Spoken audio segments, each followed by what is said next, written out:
And good evening, welcome back after a week off last week, Easter. We are back this week with the Craft Rum Club unboxing live cocktails. That's what's coming up in tonight's show. I'm really excited about the rums tonight. But before we go any further, I just want to make something clear. I've got no comments. I can see the comments on my iPad. I might have to move the iPad down here, but I can't see the comments on screen. So you'll have to bear with me tonight. Something's gone a bit wrong there. The only way I can do it is by refreshing, and that's going to kill the live stream. So my comments are there to one side. So I'll dive into that as and when. But yes, so there's no interviews tonight.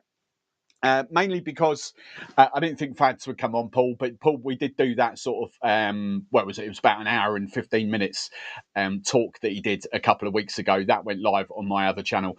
And Cleo is going to come on and do a taste along with my membership probably in 6 or 7 weeks or so from now.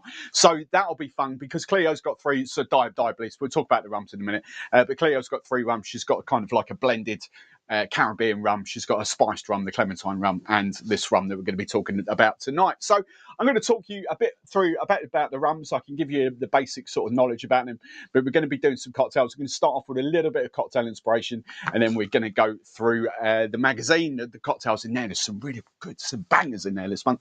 So I'm not sure how I'm going to do this. I might have to redo this through the old through the live stream. I don't know what's coming on here. I can't obviously pin messages or do anything, but let me swap around and put that there so we can see. So we've got Karen, we've got Chris, we've got Ross. That's going to be dangerous. That's going to fall into my wash up. We have got Kevin. Hello, Kevin. Connor, Richard, new member. Hello, Richard. Jim, Paul and Nerds.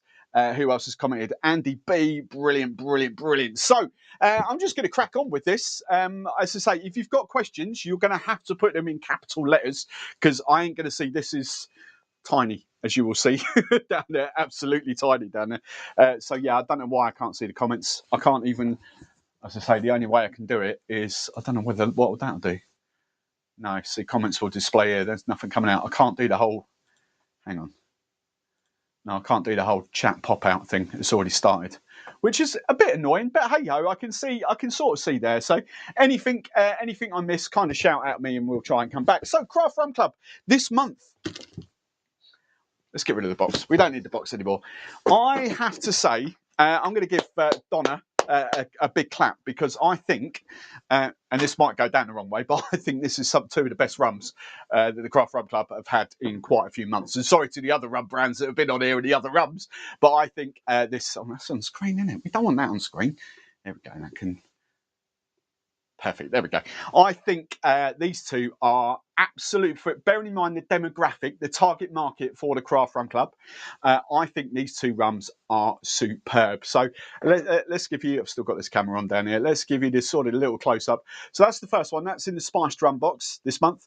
Diablesse, Cleo's Diablesse coconut and hibiscus rum. The base of that is Guyana.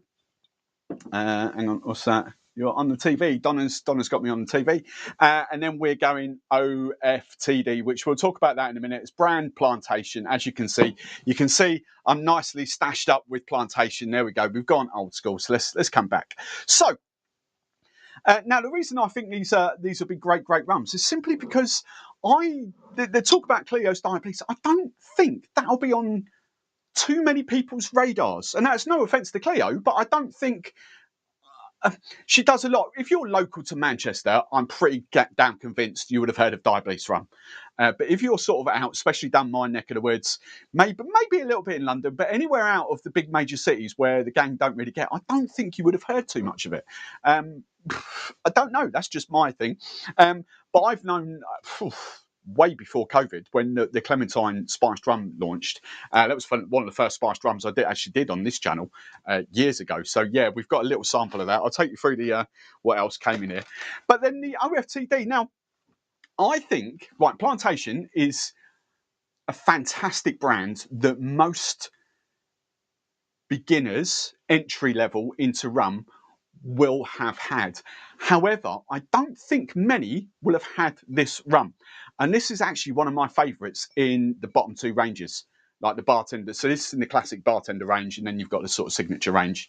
We're going to use a couple of those rums tonight in the signature range that are coming out there. But the main reason being, you know, when you look at the price of this, it's £42. It's a 69% ABV rum for a start off, which is going to put a few sort of entry people out.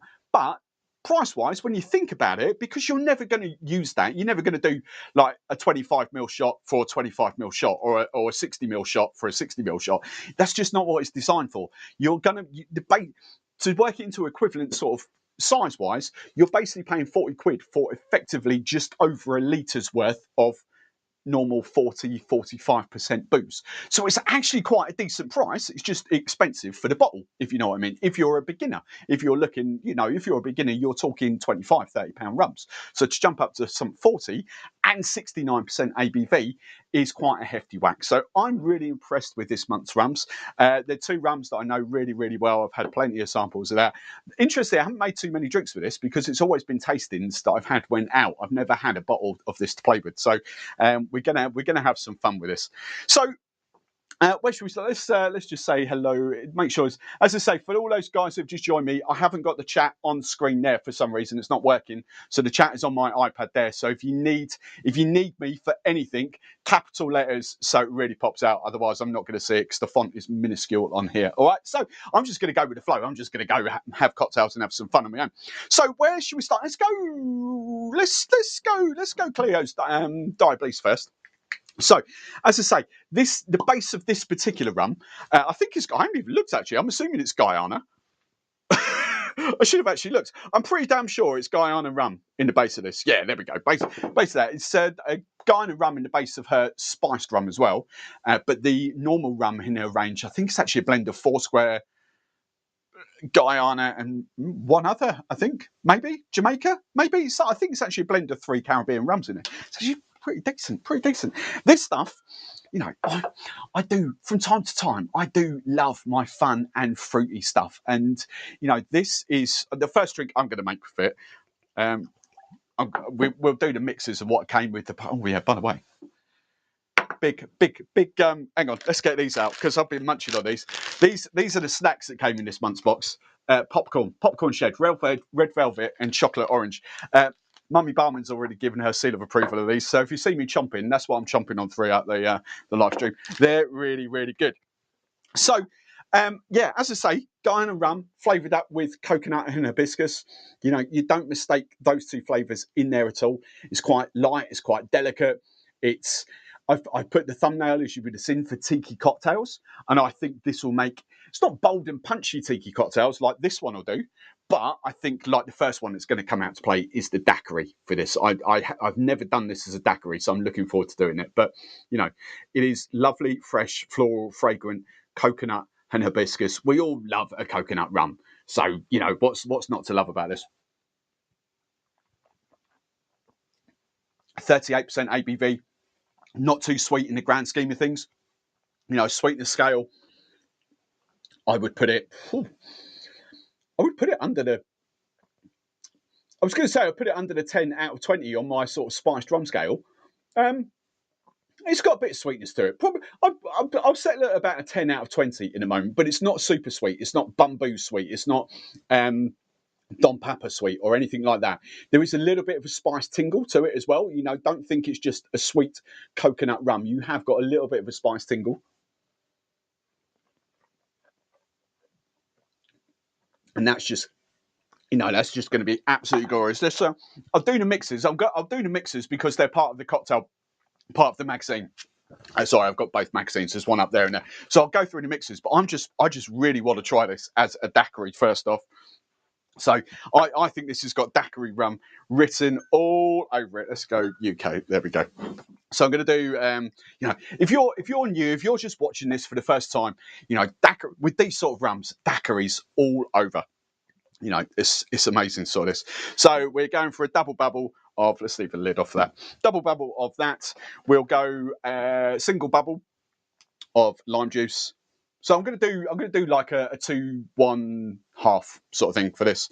So 50 ml, 25 ml, and where are we? Where's my sugar? There it is. And what, 10 ml? I'm gonna do 10 ml of sugar in there.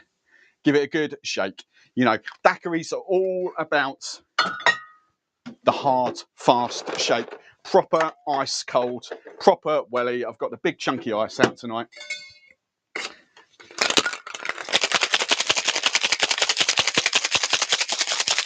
Might help if I put the sugar in, mightn't it? There we go. See, you don't see those outtakes when I do videos. Right, there you go. Proper frosted. Nice. And then Nick and Nora. Right. There we go. Oops, come on. There we go. So I reckon this is going to be, I mean, obviously you're going to get cocktails. We're going to have mixed highballs and mixed drinks with this as well. There's plenty of cocktails coming up with this. But, you know, for the flavour to shine through, lime juice, sugar, jobsicum. There we go. There we go. Perfect. Bit in there. Right.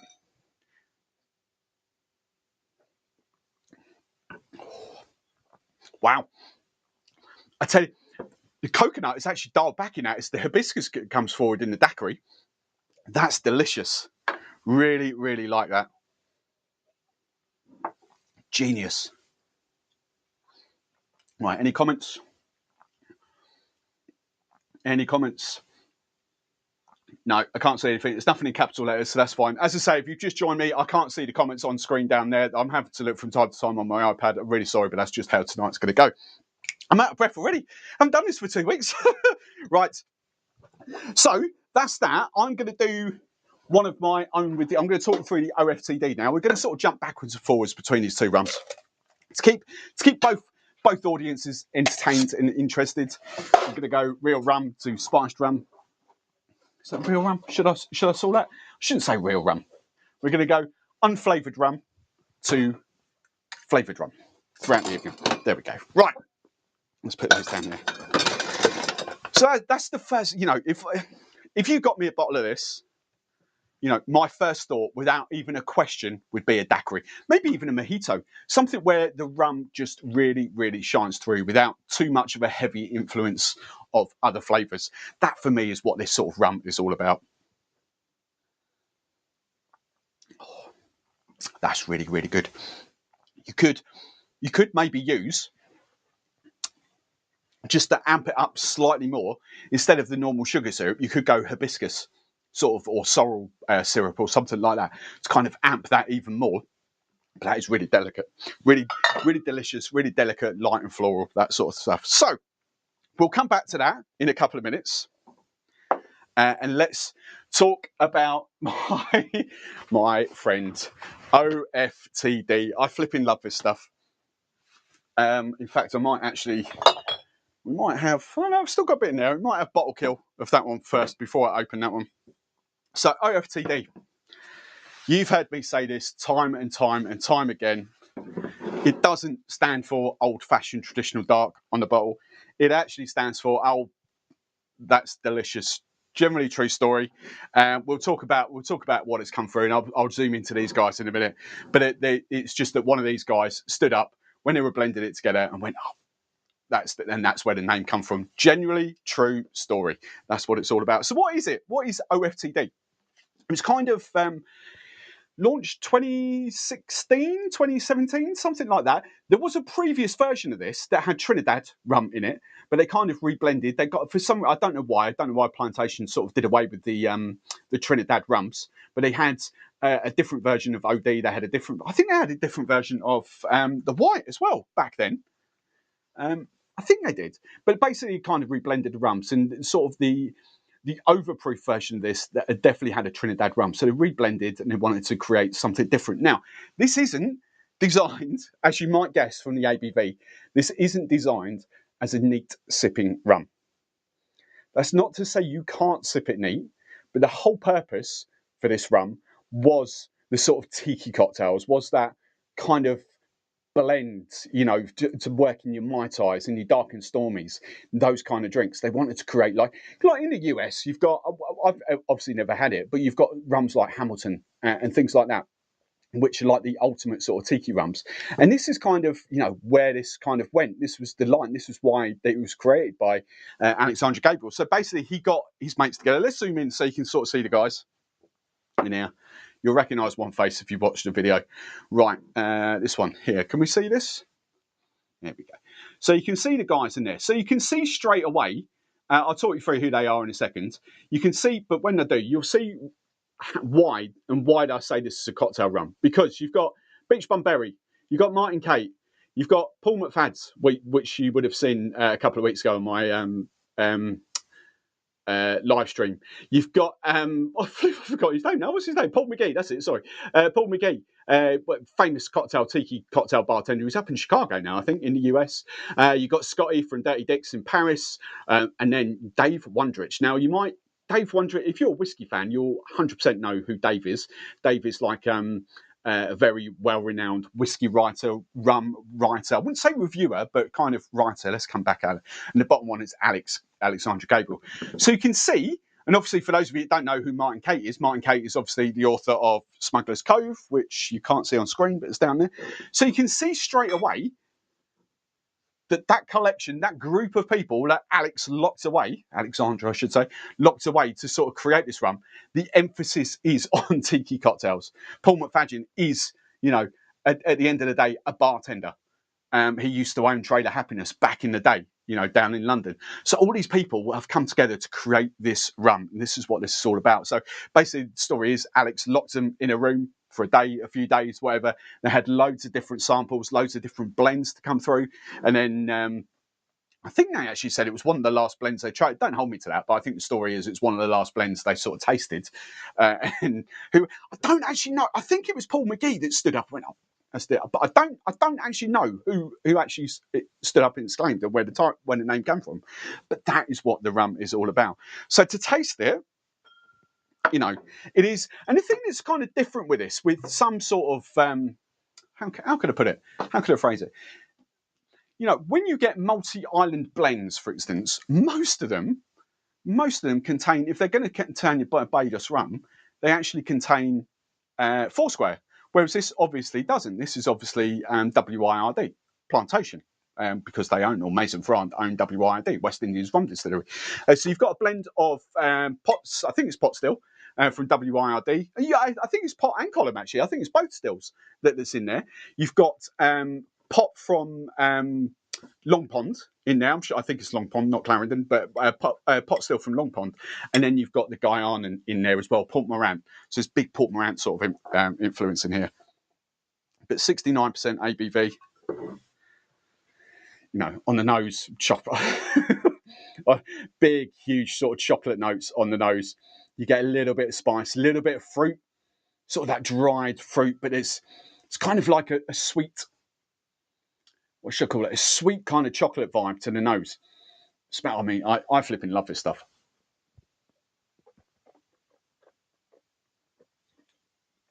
I mean, once you get past the heat, and it's actually not a vicious heat. I don't think that's a vicious heat at all.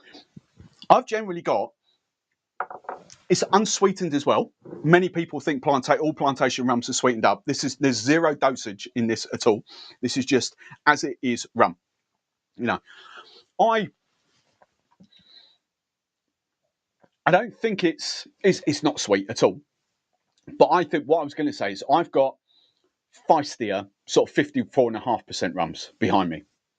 I really, really love the taste of that. It's rich, it's caramel, it's kind of got a bitter finish to it. It doesn't finish sweet, but it's got this long bitter finish to it, which is absolutely fantastic. I think it's great. It's got the sort of the chocolate and the coffee vibe. You know, out of everything, I guess, out of say 3 or 4 rums, I think it's 4 because I think it's 2 from Barbados, but don't hold me to that. We'll get Paul to sort of clarify that. But I think out of the rum, I think the Demerara, the Guyana is evident. I think the Jamaica is evident. At first tasting, you might not sort of get the Barbados vibes, but I think without the Barbados vibes in there, tying it all together, because obviously the Guyana and the Port Morant is going to be quite rich and quite robust. You know, from what I've read, from what I've heard, is the Barbados rums are quite rich and sort of robust in there. So I think the Barbados rum in that will kind of tie it together. Yeah. Sorry, a Jamaican rum. Sorry, I think it said Barbados twice, but a Jamaican rum in the middle there will be quite rich and robust. So I think it's the Barbados rum that kind of ties that all together.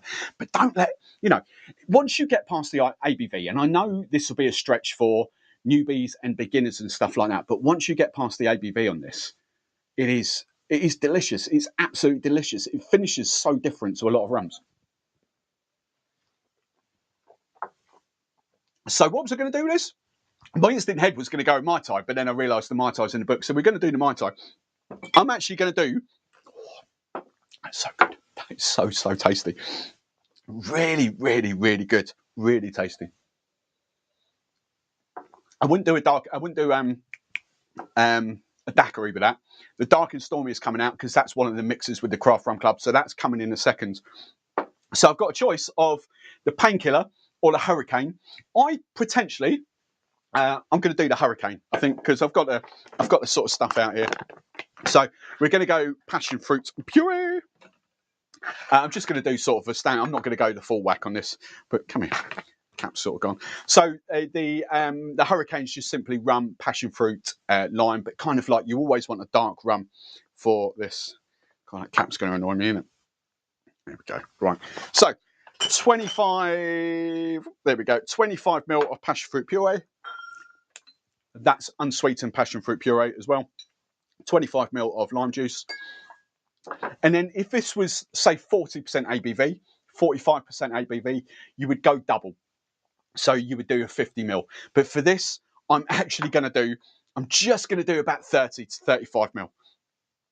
All right, that's all you kind of need in there. There we go. So there's not much to the cocktail. That's it. But of course, it's kind of flash blended. If you want it to, or crushed ice. Crushed ice is not brilliant, but we can put a bit of that in. So the Painkiller, that would be, other than the Dark and Stormy that's coming in a second, because that's in the cocktail, that's in the book this month. That would be my go-to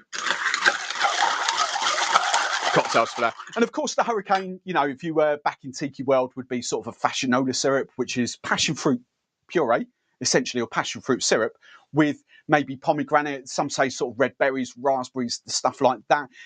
In this day and age, grenadine is actually mainly flipping raspberries. It's not often that it's pomegranate. My grenadine actually is the pomegranate in there. But they kind of said like a fruity red syrup. So it's up to you what you kind of do for that. But more often than not, if you're in the UK, it's just simply going to be passion fruit puree. Right, let's do that. Let's get a straw. Garnish that up with a sprig of mint and a passion fruit, and that's your Hurricane. Oh, absolutely delicious.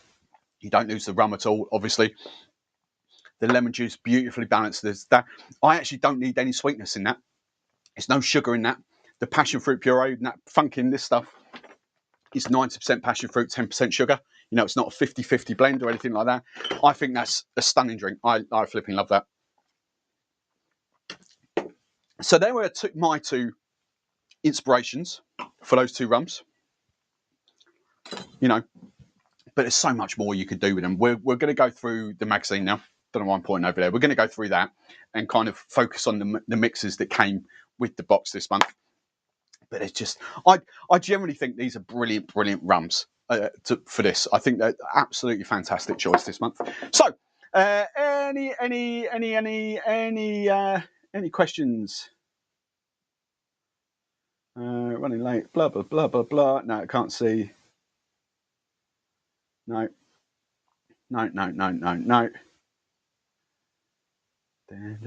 It's one both gone. Pam, what does female forward? Here we go. Female forward. Basically, I'm not going to get into the politics. Cleo is female. It's the first female rum brand in the UK, and that's what it's all about. She wanted to, you know, she wants to shine a spotlight on female rum drinkers. There's nothing wrong with that. That's what she's all about, you know. So we're not getting into that. Cool, right, no questions because there's nothing in capital letters. So we are going to move swiftly on via me getting a piece of white roll and tidying up my little workstation. So I think the first mixer, where is it? I think the first, which way round is it? Oh, the first mixer is the Plantation OFTD. So we're going for sort of like a dark and stormy now. Delicious. So now Donna has sent through, Craft Rum Club have sent through the ginger beer, but I would, you know, they've sent through the lime as well. You've got this, more of the Sanita lime juice in there. Depending on your ginger beer, this ginger beer actually won. Did we give it a gold? It's part of the Bartender Brand Awards. I can't actually remember now. But it did fare really, really well. It's a cracking ginger beer. This. The only annoying thing is that Franklin's and Sons are really hard to get unless you order a case of 24 of them. They're just so difficult to get, and they try and focus mainly on the on-trade. So, you know, pubs, bars, and that. They don't really focus off-trade. It's like they don't. I don't think they do. I don't think they've changed it, but they don't list on Amazon or anything like that. You can go to. It's a Good Time Inn. I think it's Good Time Inn, which is owned by Global Brands. You can sort of buy there, but I'm pretty sure it's still a case of 24 if you want it, which is a little bit annoying. But I've chatted to Franklin's and Sons many times about that. I don't understand their logic, but hey ho, that's what they do. So what have we gone for? We've gone 25 ml. We've gone 25 ml of that. As I say, you don't need much more than that at all. I mean, you can do if you really want to, but you don't need to. So ginger beer. Let's do half the bottle. What are they saying? No, just to put ginger beer. So let's do half the bottle. So yeah, about 100 ml in there. Give it a little stir. You could do lime juice. I would always sort of say taste it first, and then up to you after that.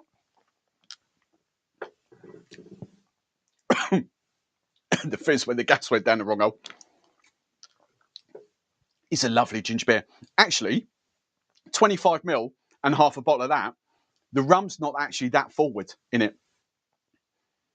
So if you're going to put the whole bottle in, I think you could add more rum if you want. But I think that's lovely.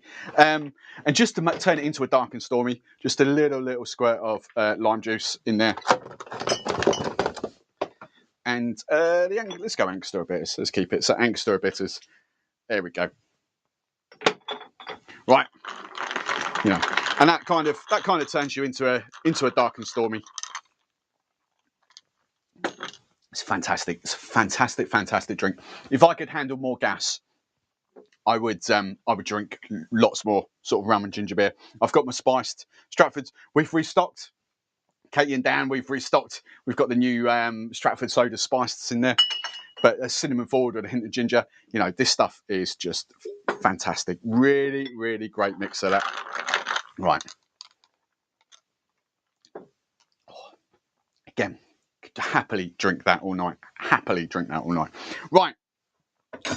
So that's the first one. So I think Ian's put these together. So that's the OFTD Storm. Which way? This page. There we go. We're going to do Cleo's now. Diablesse Mai Tai. What should you call it? Mai Tai. Well, Ian's. This will be Ian.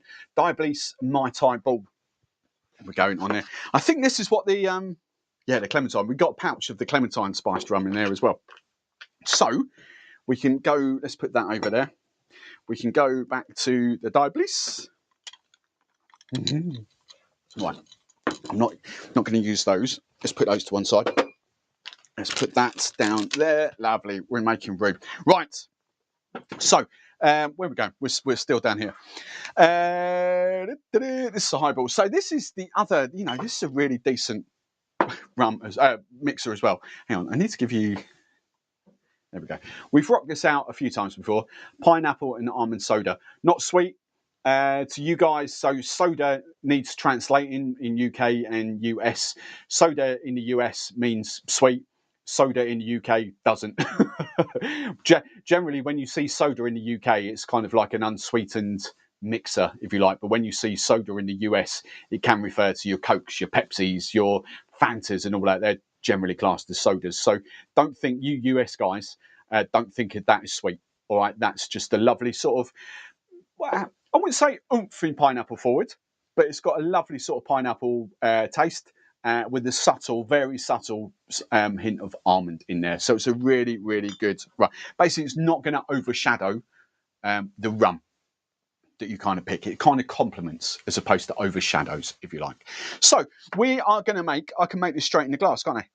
I mean, I'm actually going to use a very similar glass as well to what's in the magazine. So we are going, can I stir in there? Yeah, does my ice cubes fit in there? That's the question.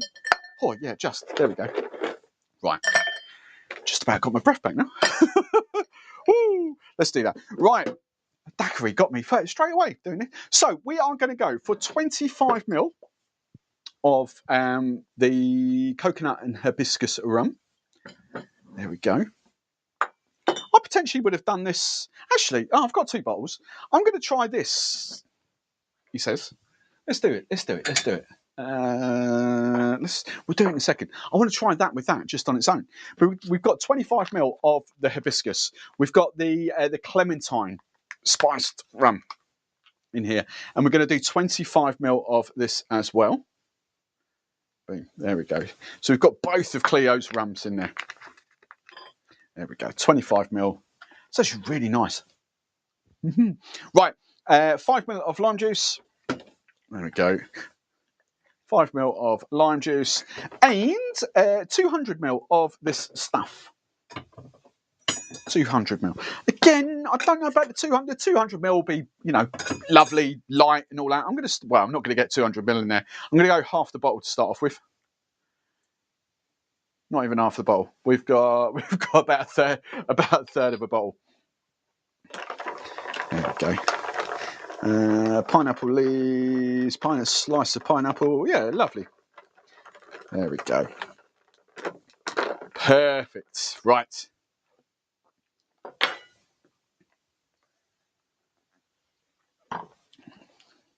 Oh, that's delicious. That's it. I wouldn't want much more mixer than that, to be honest. You lengthen it out, even if you used half a bottle, 100ml. The great afternoon sippers. But if you want like a bit of a punchier drink, you certainly don't need the whole 200ml bottles in there. I think 200ml bottles, I think for me personally, kind of make 1.5 to nearly 2 drinks. That's me personally. And I don't think that's strong at all. But the flavours really come through on that. It's kind of, the coconut is muted. It's still there, but it's muted. But it's the kind of hibiscus that sort of comes through. But you do get that sort of that clementine, that orange vibe come through on that as well. Now, glad that's kind of left me with that, because what I actually want to do is just try this on its own. There we go. I just want to try that as a standard straight up mixer. There we go. Perfect. So 25ml, and I've still only used another third of a bottle, if you know what I mean. We've got a small ice cube to fit in there. Yeah, perfect. There we go. More fizz. I'm going to be burping in a minute, innit?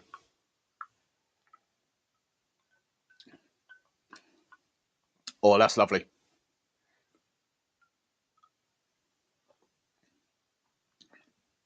I actually prefer that. I prefer that to that. I really like that. Just as it is. Simple. 25ml. So if you're doing a double bubble, 2/3 of the bottle. Because that mixer is so light, It's fizzy. You've got a lot of fizz, hence I'm going to start burping really soon.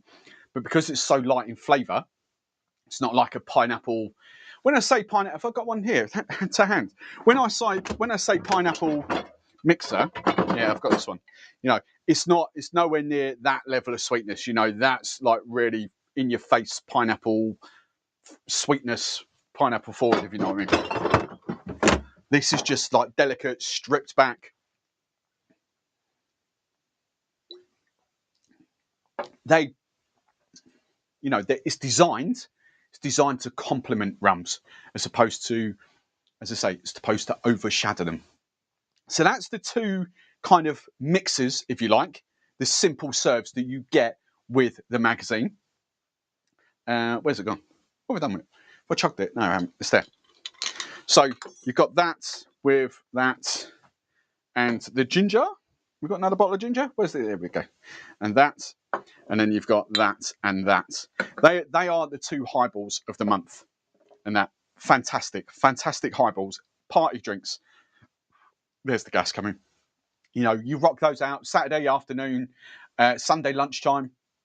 You know, friends, family coming around. They are easy, light drinks, like gin and tonic-esque, if you know what I mean. Gin and tonic isn't complicated. It isn't heavy. It's not going to fill you up. It's not going to go, you know. They are in that gin and tonic kind of line. Really light, crisp mixes. All right, I really like that for that. So we're now going to start getting on to some of these cocktails in here. And the first one is I kind of like, right, let's have a clear up. Let's put these to one side. Hey, I can't see any capital letters, so I'm assuming there's no questions. I can't even see that there's no timestamps on here, so I don't know when the last comment was. I don't know. I'm not even going to bother to read that. Unless I see capital letters, I'm not going to dive into that. Right, let's put these there and there. Right. Oh, the hurricane. Mm. And the DAC. Oh, the DAC. I forgot the DAC. Mm. That DAC is so good. Right. Let's put that to one side. That and that over there. That and that there. So I can get rid of that now because I've got it pinned up there.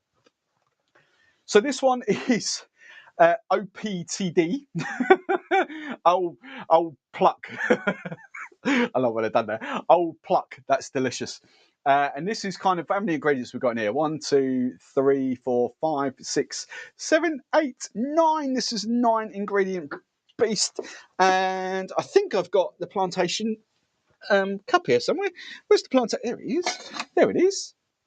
I've actually got the Plantation. See, we're properly stashed up. We are. You can't see that, can you? If you've not got the magazine, there you go. So we got that. No. Where's the front? There it is. Boom. See, we got it. Look, there we go. Right. I might actually use that. I might just give it a quick rinse. There we go. Perfect. Right. That can sit there. So we can make it in that. Right. So, pluck, that's delicious. We need for this Pierre Ferrand cognac. I don't have Pierre Ferrand cognac, but I do have Giffard triple sec cognac. Cognac. We'll have to go. Again, I don't have Pierre Ferrand cognac, but we'll have to go Seven Tails brandy.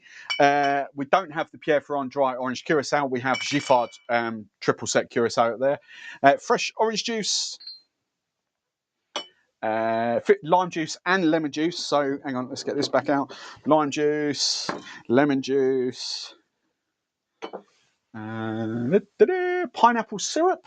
Oh, we can do that in a minute. I've got the syrups behind me. So I've got pineapple syrup and blackberry syrup there and cordial and bitters. Right, let's go for the cocktail shaker.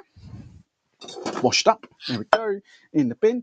So let me talk you through this one. We are going for 25ml of the Plantation OFTD 25. There we go, 25ml of that. We then want 20ml of cognac brandy. So 20. Not quite bottle kill on this. Lovely. 20ml of that. We can pop that back up here, back in its little home. Curacao, 10ml of curacao. So Pierre Ferrand, if you've got it, but I'm just going 10ml of Giffard. And right, 50 mil, 550 of orange juice. There we go. And then which way round is it? It is 15 mil of lime, 1.5 of lime, followed by, let's pop that back up here, 5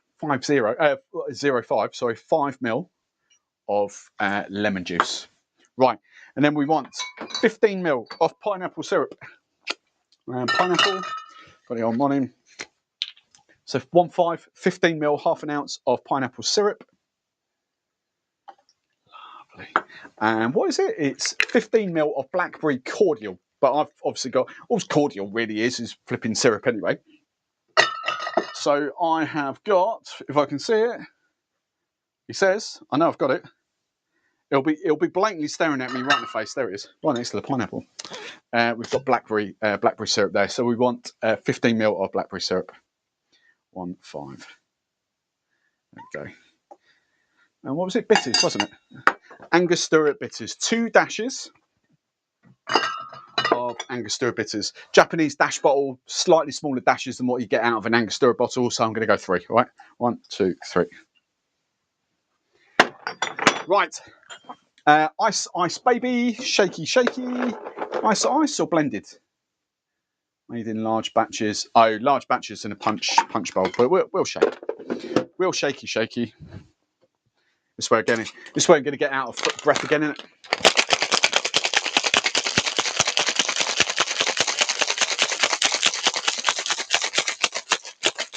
There we go. Perfect. Right. Wash that as we go. Nice. Right. Let's rinse that as we go as well. So that's all ready for the next cocktail. Right. So, oh, look at that. Plantation. Right. I'm just going to do a shake and dump. Do we all fit? Yeah, we all fit in there. Lovely jubbly. Right. Put that there. So garnish this, sprig of mint, orange. It's a punch essentially. So whatever you want to do. I did get some mint out.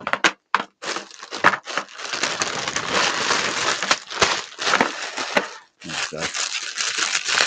Loads of mints. There we go. Sprig of mint. Probably top that up with a bit more crushed ice. There we go. Lovely. So, old plug. That's delicious. Is it? Is it now? That's the question.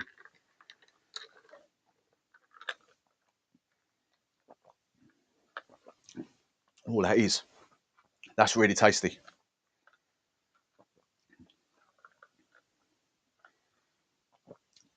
That's really good. A little bit on the sweet side. That's going to have a lot of fans. That's a cash converter. Pubs and bars, you put that on the menu, that's going to sell. That's 100% going to be repeat business. People are going to go, oh, that's really nice. For me, might be an extra 5 mil of lime juice in there. Or cut it's quite blackberry forward actually. Cut the blackberry down.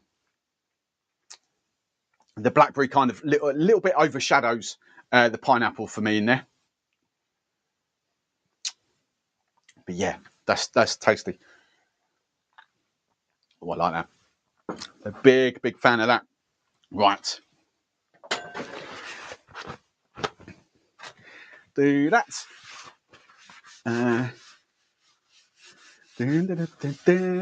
Anything there? See Big G's being as complimentary as ever. Nothing changes. Grumpiest man in the world. Right, let's move on. So we've got 2 on this page. We've got the Jet Pilots and we've got Hell in the Pacific. And I'm going to do both of those, but I'm going to have to. So we're on, hang on, wrong page. Yeah, we're on that page. So we can do a zoom in there. There we go. So we're going to do the Jet Pilot.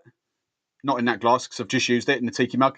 And we're going to do Hell in the Pacific. I'm going to have to slightly adapt the Jet Pilot, slightly. But we'll be fine on there. We'll be fine. Come on, one more. There we go. Perfect. Right. So for the jet pilot, I'm going to make this. I'm going to put it in that glass.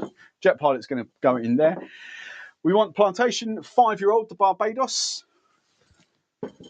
For that, we want Falernum. Now,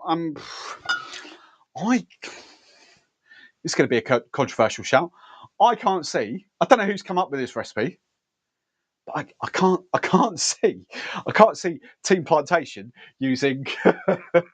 I can't see them using that. I don't know why. In joke, for those of you that don't, there's a lot of people that will get it, but it's an in joke if you don't get it. I can't see them using that. I have got Monins Falernum in there. I don't actually know what Falernum Plantation would use. that could be interesting. So that's a good question, actually. I wonder what Team Plantation, what Falernum Team Plantation used. Right. So we've got that. The lime juice. Where are we? We've got cinnamon syrup, cinnamon, and what else? Grapefruit juice. Now I've got ting. Haven't got grapefruit juice because I've always got ting. So juice is obviously going to be a bit thicker and obviously juice. This is a sweetened soda, effectively. So it's going to be slightly different, but recipe only calls for 25 ml. Sorry, there is one more ingredient as well. Absinthe, of which I've got my Cornish pasty. There, we're going to do that. So, shake all the ingredients and in a tiki mug. So, let's start off with the old Cornish pasty first. Pastis, not pasty. So, you want a bar spoon. You don't want too much. Bar spoon of Cornish pasties. Lovely. Proper Cornish pasty, that. Right, perfect. So, 5 ml of Cornish pasty. We're going to go, I think we might go back to front here. No, let's do it in that order so I can tell. Otherwise, I'll get lost when what have I done with it? There it is. Right, so 25 ml of OFTD.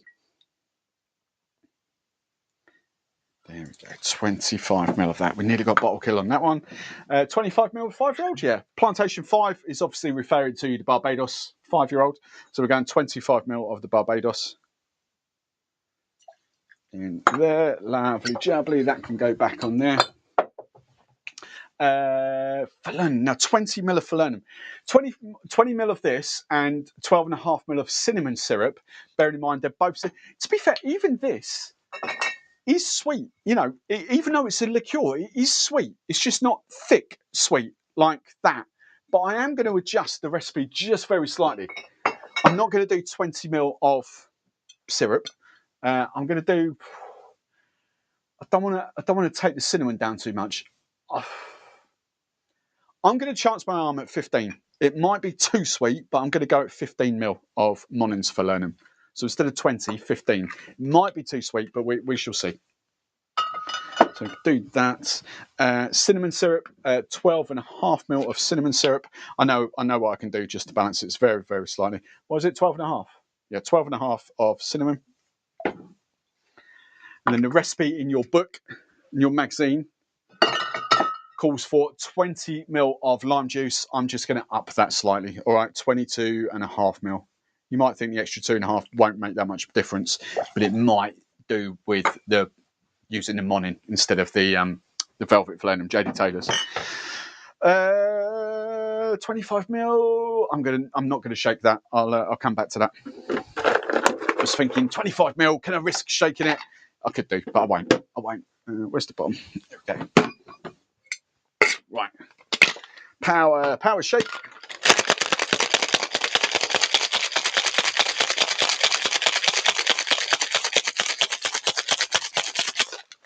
Right, perfect. 25 ml of ting. There we go, 25 ml of ting. And then let me sort of do a shake and dump. Oh yeah. Shaky dump. I'm going to top that up with crushed ice.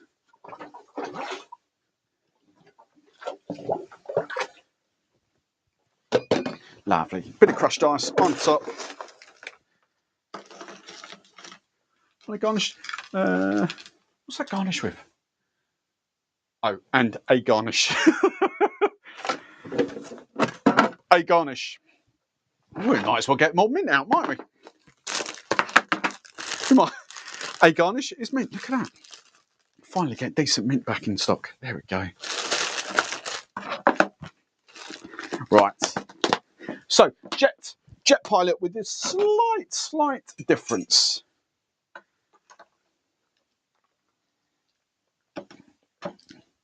Oh, that's really good. Oh, that's spot on the money. The falernum is there. The cinnamon is there. The OFTD is there. The slight hint of ting is there. That slight hint of grapefruit in there. What's that other taste? Oh yeah, the Cornish pasty. Oh, it's the aroma of the Cornish pasty. Oh, I like that. Why have we not given much love to the jet pilot? Might have to do a video on that. It just needs rounding off with something. It doesn't have, I think that's pretty much the standard recipe. I can't think off the top of my head. I might go bitters in that, to be honest. I'm not now, but I potentially would add some Angostura bitters to that. I'll tell you what, that's good. That's flipping good. Hoo-hoo! Yeah, I like that. Big fan of that. Big fan. Tell you what, there are some absolute bangers here this month. You lot that have got these two, got the magazine, got the rums, and got the ingredients to kind of make these, I think you're going to have a great month this month. These are brilliant cocktails. Right, there we go. Pop that down there, pop that down there. Right, and then Hell in the Pacific is the martini. So it's the bottom red one down there. All right, so Hell in the Pacific. What do we need for this? Well, Plantation OFTD. We should have enough in there. Just Plantation OD. OD. Right, there we go. So a bit of both. Lime juice. Great. Now, here's the riff in this. I did see a comment in my Discord actually for this. Pomegranate molasses. Now, obviously, you know, who's got pomegranate molasses at home? It's quite, you know, in the UK, it's not, especially when you're not in London, it's quite hard to get pomegranate molasses. But if you have pomegranate as your grenadine, instead of grenadine, which is actually normally raspberry syrup, but if you have pomegranate, and just to kind of show you the difference, I think you probably realise what the difference is, but go on. Just so you can kind of see, look, pomegranate, grenades, you know, when you actually buy grenadine on there, it doesn't have pomegranates, but pomegranate should be, grenadine should traditionally be, in old school wise, is grenadine is pomegranate, should be old school. That's what I'm trying to say. Right, I keep trying to look there for the comments. I don't know why I can't see. Right, and maraschino. We've got the maraschino, which is there. So I'm just going to slightly adjust this recipe because it does call for pomegranate molasses as well as grenadine syrup. All right. So, but bearing it, as my grenadine is actually pomegranate, I've got both bases covered. Happy flipping days. So 25 ml of OFTD. 25 ml. I'm sure. I'm sorry, Cleo. There's definitely more cocktails coming of that. I noticed this. The first cocktails are all plantation, aren't they? What's going on here? Cleo, we will get back to the spiced rum in a minute. Oh, even the next one's plant. God, it's a lot of flipping plantation here, isn't there? Oh, I'm gonna cut to the coconut and hibiscus in a minute. Right. So Plantation OD, 15 ml of that. 25 ml of lime juice. 25 ml of lime. Lovely jubbly. Let's sit down there. Maraschino. Maraschino, where are we? 10 mil. Yeah, 10 mil. So this is actually it's hard to describe it. It's not a thick, luxury, unctuous. That word unctuous is keep coming up a lot at the moment, but it's not unctuous like cherry brandy. But it is very vibrant cherry liqueur. Don't think it is subtle. You know, it is a very vibrant cherry liqueur. Let's face it. It's that taste profile. Maraschino cherries is that taste profile, just in a sort of distillate form, as opposed to liqueur form, if you like, really thick liqueur. If you've got a cherry brand, if you've got like cherry hearing or what like this one, Aberforth or something like that, you'll know that what I'm talking about. They're kind of thick, luxurious sort of cherry liqueurs.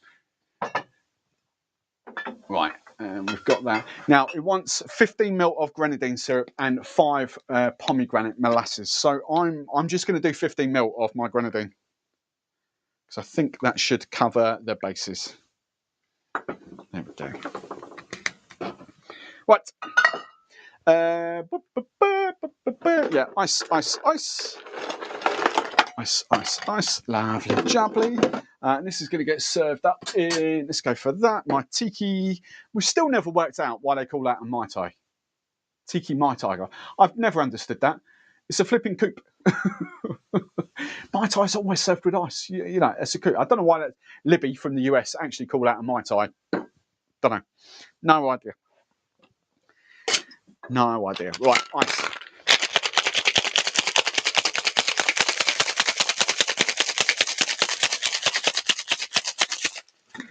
Go. Perfect. Right, we need to double strain this. This is going to be awesome colour. In fact, while that's straining, let's rinse that out so we don't get red cocktails. There we go. One more. Right, perfect. That's ready to go. That can sit there. Double strain. And if you're a newbie and you're thinking why double strain, it's because you don't in a glass like this, you don't really want any little tiny shards of ice. So you double strain just to get rid of the tiny little bits. So if you just single strain, there's going to be ice that comes through there. And again, if you actually had pomegranate molasses, you might have little bits. So you would potentially double strain just to get rid of your tiny little bits. Right.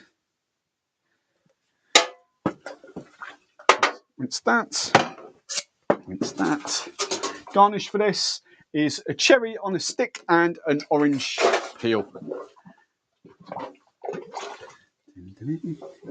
Right, jubbly. There we go. So that's washed. That's washed. Here is our hell in the. I keep wanting to say specific. Hey, hell in the Pacific.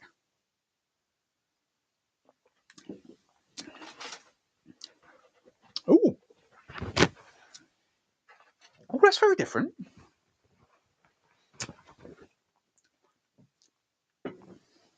The pomegranate and that really come well together.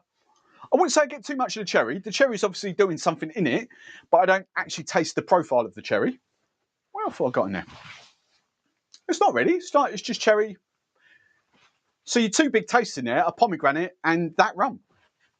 Obviously, the OD is going to have a little bit to play in there as well, but not a great deal. Ooh, pomegranate in OFTD. That's quite interesting, actually. Do you know what? I've got these ready because I've just remembered what a couple of my serves were going to be. And I completely forgot about this. This has got me thinking now. I've got Katie and Dan's brand new hedgerow. Brand new hedgerow, where look, where the actual labels, Katie and Dan, the actual labels are like straight on. If you can see it at the backlit, they're perfectly lined up. The little gaps, they're perfectly lined up. So we've got straight on. What I actually picked that up, the hedgerow, for that. I think the hedgerow is going to be amazing with that. But now I've just tasted that. I want to try the hedgerow with that. So let's do it. Let's do it. Let's have a little bit of fun and a giggles. That's not going to fit in there, is it? I want smaller ice. Can't.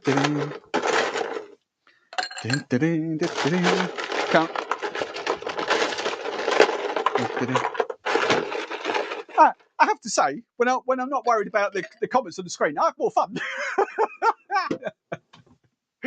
For those just sort of joining, apologies For some reason, the comments are not up on my screen when they normally are. Hence, I keep looking straight past the camera. Normally, the comments feeds are there, and for some reason, they're not showing up. So I've had to get the comments on my iPad, which you can see is tiny and minuscule. So if you really want my attention, if you've got a burning question that you want answering, you have to type capital letters. Otherwise, I just won't see it.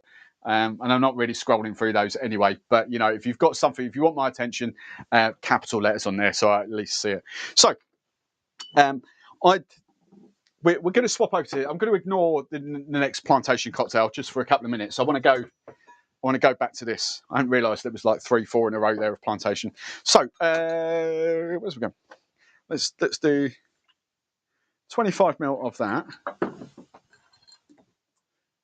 And I want to, well, we're going to have bottle kill on this anyway, aren't we? I'm just going to do 15, he says. Tiny little bit left in the bottle, but 15 in that. The hedgerow wouldn't have been an automatic pick for that, but after tasting that, I kind of think it might be, you know? Ooh, I want to taste this as well. Apparently these are reformulated.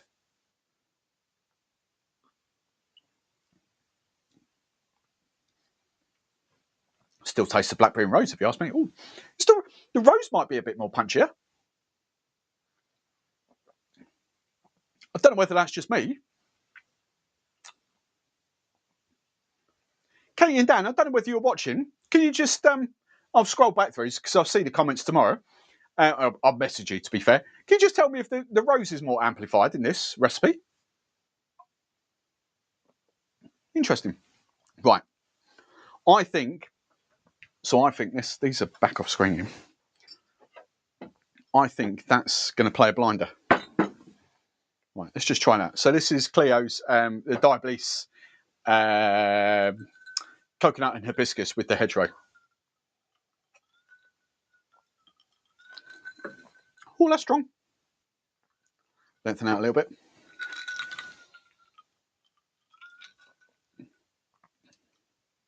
Oh, that works like a charm.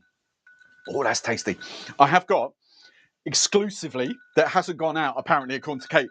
According to this little postcard from Katie, this is pairing guide edition 5 that hasn't gone out yet. So I've got exclusivity. I'm not going to show you. I'm going to keep it for myself because I can. What's on the hedgerow? This crack and black cherry. Oh, Katie. Lazy dog slow standard hedge slow. Grapefruit and rose. That's a great shout. That is a really good mixer. Big fan of that. Coconut, hibiscus, blackberry, rose. What's not to love? That's really tasty. Right. This is not a combination I would ever put together. I say that every time I get that bottle of hedgerow out. But as I say, after tasting that, it's possible. I might need to lengthen this out even more.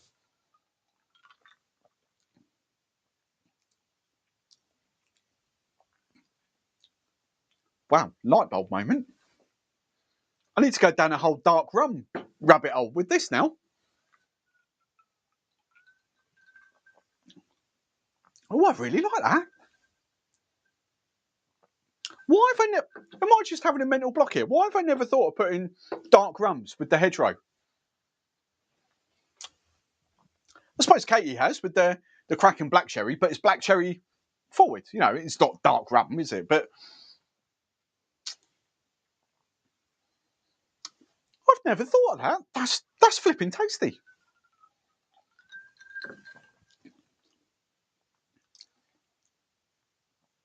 I don't actually know which one I prefer out of those two. Very, very different drinks. Do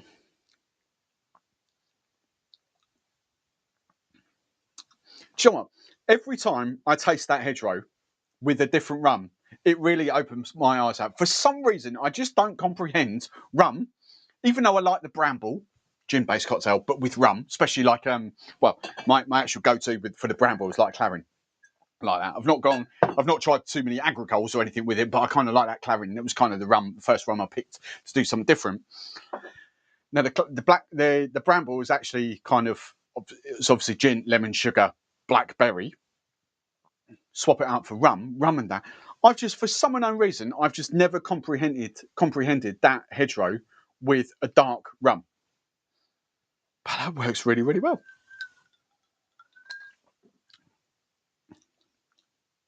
You could have so much fun with that. Really could. Right. That's just blown my little tiny mind. That's right. I want to move on to Cleo's. We've given Plantation a lot of love. So we need to I need to skip forward a few pages, don't I? I need to skip forward a few pages in there. So we're going to do, we are going to do the Negroni. So while paper cut, that's going to work. Let's get some lemon juice in there. We are going to do the Negroni in there. So we're going to do that in a second. God, Donna, that's sharp. Right. So good old Negroni.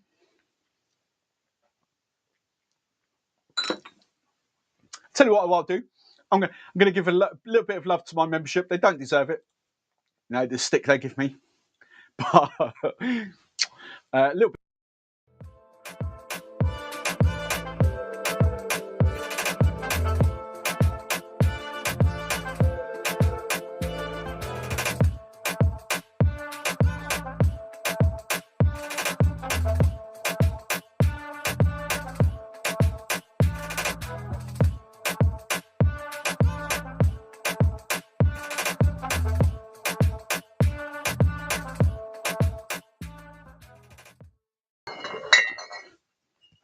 And I still didn't time that right, but there we go. So we're going to do a coconut Negroni, Campari and all that, and there we go. That's the one, the triple sec. So again, we kind of know that Negronis work with rum. If you remember back, this was. I'll give him the credit. I'm not saying he was the first one to come up with it, but I'd certainly not made one properly until Dave came on. When we did the I don't know why I'm on the chat screen. I might as well just sit in the graphic screen. When Dave, bloody hell's Dave's surname? Jesus Christ. What's Dave's surname? Oh my God. Drinks Enthusiast. Anyway, Chairman's Reserve brand ambassador and all that. When he came on and talked about Chairman's Reserve and Bounty, we did a spiced rum Negroni, and that was flipping tasty. So I'm really looking forward to. What the hell is Dave's surname? Dave. Oh my God. Mental block. Right. So. In my mixing glass, we are going for 30ml, 30, of the coconut and hibiscus rum. We are going to see, this is kind of different ratios for the Negroni. So we're going for, so normally it would be equal measures, but for this, we're just going 15ml. So we've done 30ml, we're going half the amount, 15ml of Campari. And for those of you, I know newbies to cocktails are going to be like, oh, I really don't like Campari. I really don't like Campari. Persevere with it, because Campari, to give you that bitter edge, let's face it, right? It is a different product category, don't get me wrong, but Campari just basically does the same thing as what your Angostura bitters do. Bitters, and all those bitters down there that you might not be able to see, hiding behind the Azaline, there we go, all the bitters down there, they add bitterness to your cocktail, which is what Campari does. You don't need a whole shot. You don't need 25ml or anything like that. But just a touch of Campari really does kind of elevate and take cocktails to a different dimensions. Don't be scared of it. You know, a bottle like that will last you flipping ages because you're only using 10 to 15ml at a time, unless you're a gin lover and you make Negronis and then you're going to do 30ml at a time. But in most sort of rum cocktails that gets called for, 10, 15ml. It's a brilliant ingredient to have. All right. So Campari, the one ingredient I don't really enjoy too much is your vermouth. The only thing I will say, there is a huge gulf between decent vermouths and martini. So martini rosso, there is a huge gulf in taste. The difference being, it's really hurts. The difference being, because martini is such a big, huge brand, it doesn't really go off. So you can keep martini on your shelves. As long as it's not boiling hot, you can keep martini on your shelves for flipping ages. But when we're talking about sort of vermouth, so when we talk about proper vermouths don't really have the additives per se. So stuff like my favourite brand, the Stout, I just don't have the Stout here because it will go off. It's a wine at the end of the day, and you know, wine it just goes off. But I would just constantly use the Stout because it is a little bit sweeter. So generically, I don't really do French or Italian vermouths. Generically, I prefer the sort of Spanish style. And there is a couple of UK brands that I actually quite like as well. Sacred do a really nice English vermouth. But yeah, generically, I'm more Spanish than I am French and English, but that's French and Italian. But that's just purely my palate. All right. There's a whole rabbit hole of vermouths to go down if you really want to do that. But this one, Azuline, is like saffron based, so it's, you know, it's not a typical red Rosso vermouth. It has got a little bit of extra flavour to it. It's got a little bit of preservative to it, but it's a decent brand. So this is asked for 15 ml of sweet vermouth. I know this is sweeter, so I'm actually going to go 10 ml. So I'm just going to cut this back. There we go. 10 ml of that. We want some orange liqueur. There we go. So 10, where do we go? 10 ml. It says Cointreau in there, but again, Cointreau, triple sec. Cointreau is a triple sec at the end of the day. So 10 ml of triple sec Cointreau. If you've got Grand Marnier, go Grand Marnier. If you've got, what else we got there? Clement, Campagnero, you know, you go for your life. They're just going to be a little bit sweeter, a little bit more luxurious than what a triple sec Cointreau is. And that's it, isn't it? Orange bitters.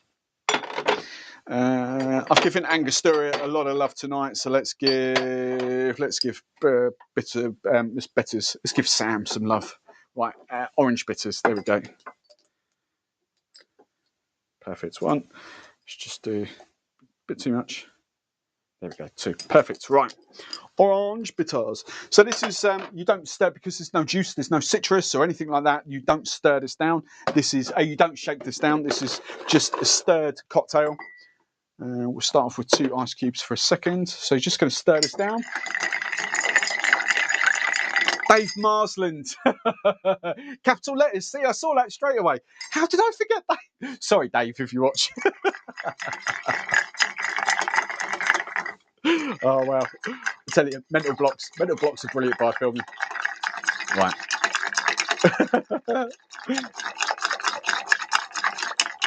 Right. Oh, I tell you what, this smells amazing.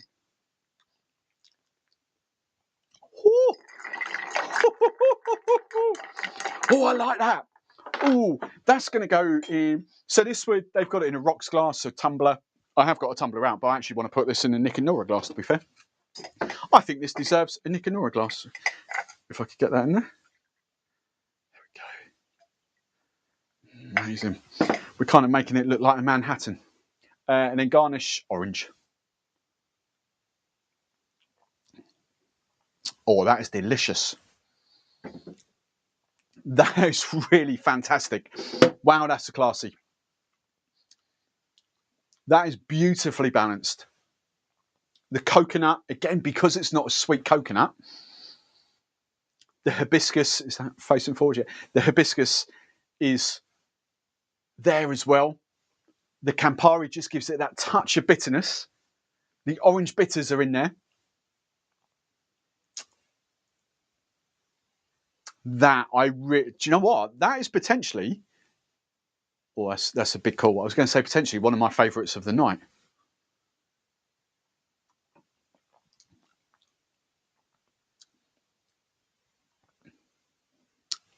Because it's not sweet. I mean, daiquiris. Let's be honest. I should have finished it, but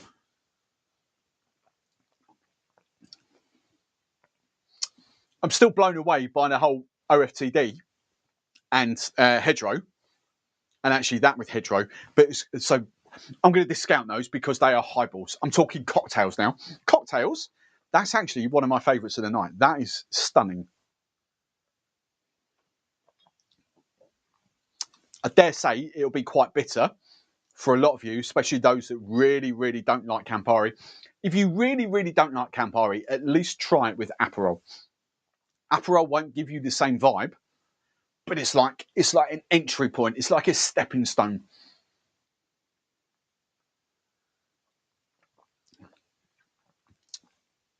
That's really good. That's delicious. Love that. Right, let's change the page on here. Let's go for, there is the Mai Tai, the Plantation Mai Tai. We might finish with that. Oh, that's why. It's because, right, so there is that cocktail there. I'll zoom in. Where's my mouse there? There is that cocktail there. I'll give you the whole recipe. Now, I can't do that because I don't have any rosé in the house. And I don't have any peach puree in the house. I don't even have peach syrup, actually, to be fair. So that is, if I come back out just very, very slightly, that's that one. Frosé daiquiri. Yeah, I'd love to do that, but I just haven't got the ingredients. I couldn't even substitute on that. So we are going for that one, the Caribbean Temptress. There we go. Which, again, I think, right, the Ting might cut this back. I don't think this would be a cocktail up my personal street, but I always look at things objectively. I kind of have to. And I know the market. I think this would be, if I had this as a welcome drink or even a cocktail in my cocktail masterclass with hen parties, I think this next one would just smash it. I don't think it's a cocktail for me personally, but I can just see, I can just see the market. I can see this being smashed out in pubs and bars quite easily. So, let's put that to one side there. So do we need to shake the Scott? It's a lot of mixer, isn't it? I don't think I'm not going to shake this. I'm just going to make this straight in the glass. Straight in the old glass. Right, let's go for some ice. That'll do. We can top up there in a second. So, pop. What do we want? We want 50 ml of the, so this is coconut and hibiscus. Or to you non-hibiscus people, sorrel. I don't think, well, some people are going to say there's a difference. Some people aren't going to say there's a difference. Some people are going to say they're the same thing. But that's a debate for another day. So we've got 50 ml of the coconut and hibiscus rum from Diablesse. 20 ml of Passoa. Of course, I've always got flipping bottles of this, haven't I? Porn Star Martinis. So 2 zeros. So this is, for those of you that don't know, if you live under a rock, it's a passion fruit liqueur, and it's a staple part of the Porn Star Martini. Absolutely staple. So we've got that. 20 ml of that. 15 ml of vanilla. Again, staple for the Porn Star Martini. No bar, no pub, no bar up and down the UK are not going to have those two ingredients. They're simply not. So, do I need 15 ml? I'm going to do this with 10 ml. I'm just going to cut it back slightly just to start. You can always remember, you can always add more sweetness. You can never detract. Even if you try and add lime juice or lemon juice to kind of balance afterwards, it's not quite the same. So you're always better adding more sweetness than trying to take it away at the end. All right. So I'll leave that. Might add more, we shall see. But Angostura bitters. Again, we've given Angostura a lot of love. So let's go for Miss Betty's. Let's give Sam. So it says 3 dashes, so I'm going to do 2 of those. Look at that, full bottle, 2 of those. Aromatic bitters, that's all they are. And ting, ting, ting, ting. Yeah, ting. Right, ting. Again, look, easy to get. Supermarkets up and down the UK, Tesco, Sainsbury's, Morrison's, Ocado, Asda, they all do ting. What I wish they would do is the pink one. The pink grapefruit soda is flipping amazing. Absolutely amazing. But no one's sort of really... I don't know who actually imports this these days. Refresco. Interesting. I'd love the pink grapefruit to be a bigger deal in the UK. Right, let's just do that for the time being. I think Duppy did a tin exclusively. I think this is the story. I think Duppy did exclusive deal with Ting to be the only pink Ting in the UK. I think. Again, that's not fact, but I think that's the story, which is a bit annoying because the pink Ting is flipping delicious. If you've got a Caribbean supplier, you can or should. I haven't got a bottle that looks like it, but I think you could get pink ting in bottles if you've got a Caribbean supplier. I think they kind of import it.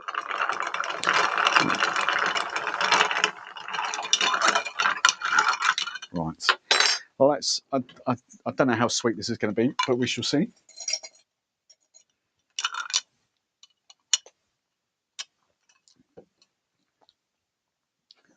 Yeah. It's not complicated. The rum shines through. You've got passion fruit in there from the Pessoa. You've got the ting. Is definitely not my favourite serve of the night.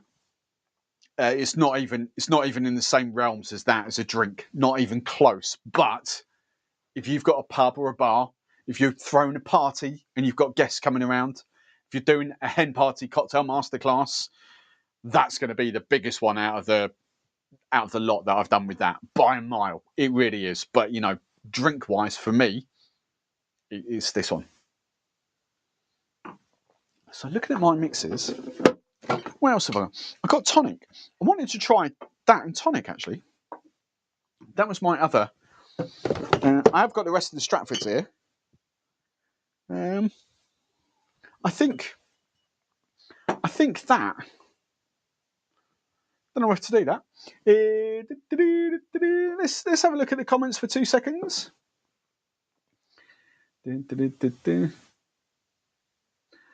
Oh, there's one I've seen. Sweet Pauto. All vermouth should be kept in the fridge. Treat it like an open wine.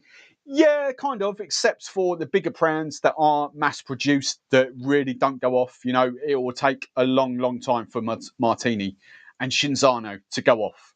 But yes, I do agree with you with niche brands. Lastal, Lillet, definitely. Well, Lillet's not a vermouth technically, but Lastal, Lillet.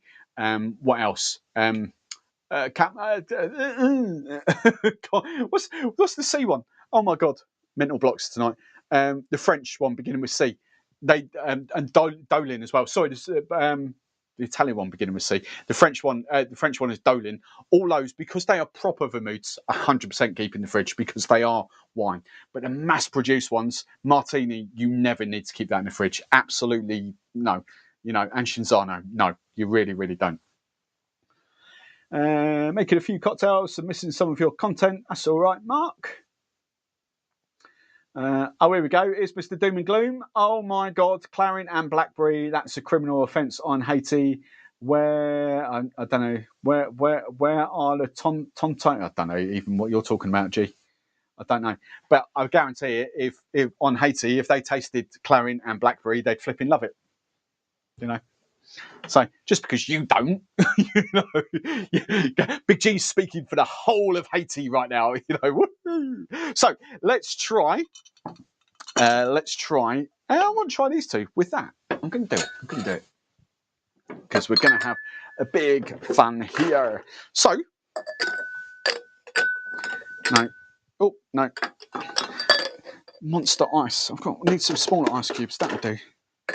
Right. Oh, I'm gonna have to go crushed ice, isn't I? Let's go crushed ice. Stop faffing around. There we go. Right, bit of crushed ice in there. Perfect. That'll do. We'll make mini cocktails with that. Actually, to be fair, my crushed ice has got big cubes in it anyway. Right. So I want to try this with tonic because I think that could be a big serve in pubs and bars. Everyone loves a gin and tonic. We're trying to find rums and tonics. You know, it's the thing. Whether you agree with it or not, it is the thing. Rums and tonics are trying to become the in thing. So we can see.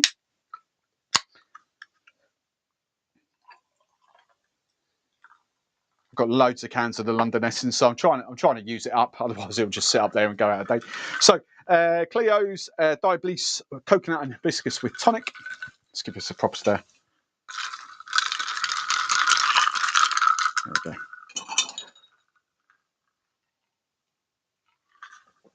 go. Ooh. Oh, that's quite nice.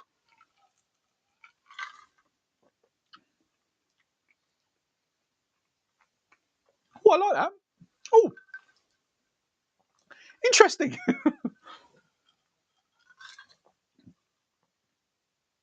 you know what? I'd actually drink that. I would actually drink that. And that's not me saying it because of the rum. That's me saying it because of the tonic. I'm not a huge tonic fan. But I would actually drink that. That tonic really just matches beautifully with the coconut and hibiscus. That really, really works. Right. Let's go for the old tropical. Again, this is reformulated, I think. I don't know. I forgot what Kate said to me now. But basically coconut and pineapple in there. Gas free.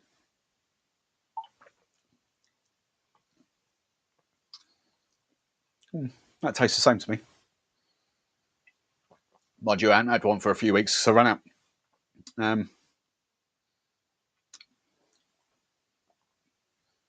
No, I don't think that's changed. Right. So, coconut and hibiscus with tropical Stratford soda. This one, oh, look at that. This one, the label's nearly. We're talking like less than 5 millimeters out on this one, Katie. Oh, that's. I like that. Don't get me wrong, but this is more up my street. Yeah, that is nice. Look, I'm not going to take it away from the tonic water. That is nice. That's a great serve. But you know, this is just 10 times better. 10 times better. That's lovely. If anyone's got any, I have got the Mai Tai to make with the OFTD, but I've given Plantation a lot of love, bearing in mind I'm stashed up with Plantation as well. So if anyone's got any suggestions, let's open it up to the floor. If anyone's got any suggestions for coconut and hibiscus rum, you go through it. You throw in the comments. I'll tell you what I might do. I might have a scroll back through and just amuse myself with see how much ranting and raving certain people have done in here. Right, where are we? As I say, I've got no timestamps in here. I don't know how many comments we've got.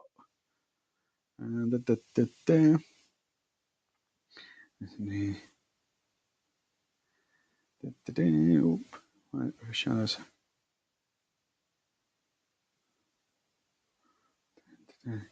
Oh right, yeah. So I get the general theme of the chat. There's a lot of whinging by a certain person. That's fine. Max. Oh, there's a new person. Max. Hello, Max. If you're still watching, been Steve watching your videos for some time now. Fellow rum drinker from Manchester. Hello, Max. Nick. Hello, Nick.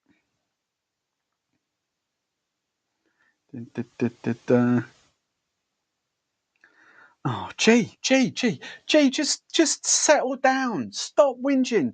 I never said pomegranate molasses was like grenadine. I never said that. I said I've got pomegranate. That's all. Just chill out. Have a Cadbury's caramel. Chill out. Have a cigar like Hamlet. Chill out, G. Calm down. Oh, whinge.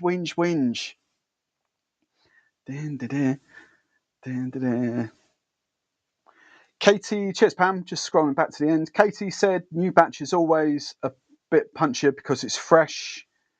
She also said she had to use a different blackcurrant supply. Yeah, I remember that. The hedgerow might have changed. I remember that. It was that. That's cool. Okay, so I'm just going to riff with the Mai Tai then. I can't think of anything else I would do with that. What else? What else have we got for the coconut and hibiscus? I don't want to go juice because obviously juice is going to, with stuff like this, you really want the flavour of the rum to come through. I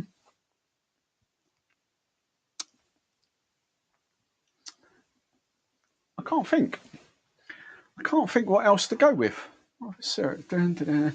Elderflower might be a good shout out. I'll tell you what, I haven't got any, but elderflower tonic might be a great shout for that as well. So I just saw right in the back there a bottle of that's probably well out of date, bottle green elderflower cordial. I won't get it out. Actually, I will because that needs to go in the bin.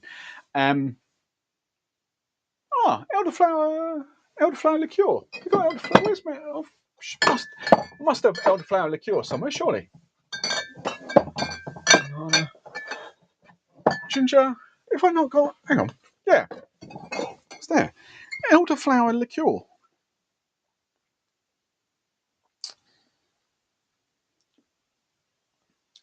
Need to think on that one. I'll leave that one there for a sec. Elderflower, my little brain's ticking on that. I think I'm just going to go in for the Mai Tai in a moment. We're going to do a Mai Tai because we're flipping, you know, it will be bottle kill on that, but we can crack that one.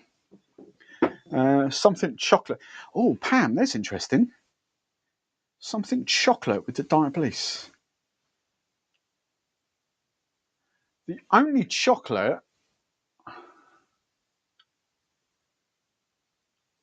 The only chocolate I've got here, Pam, is Danny's the Bouverie, which is like a really thick chocolate liqueur, and I'm not convinced that's not going to work together. It's too thick and creamy, and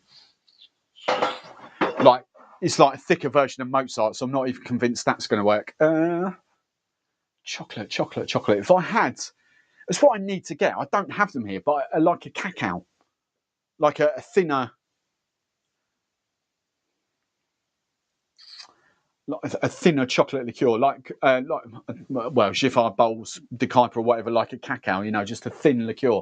I don't have those sort of chocolates. I've not even got, again, if I had, but I haven't got a chocolate syrup. A chocolate syrup's going to be too thick. Don't know. I don't know.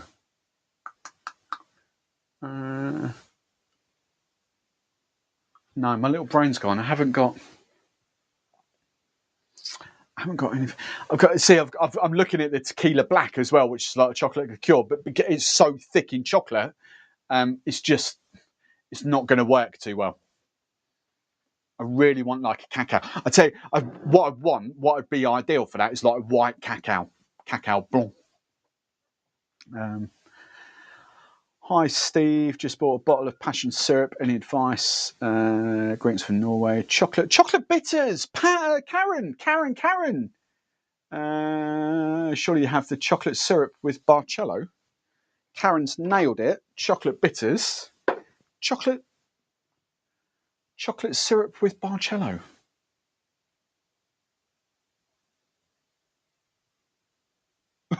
Amuse me. Chocolate syrup with Barcello? Did we get a... It'll only be here. It'll only be one of these if we did. Did we get a chocolate syrup? Hibiscus, strawberry, chili. Did I don't remember that.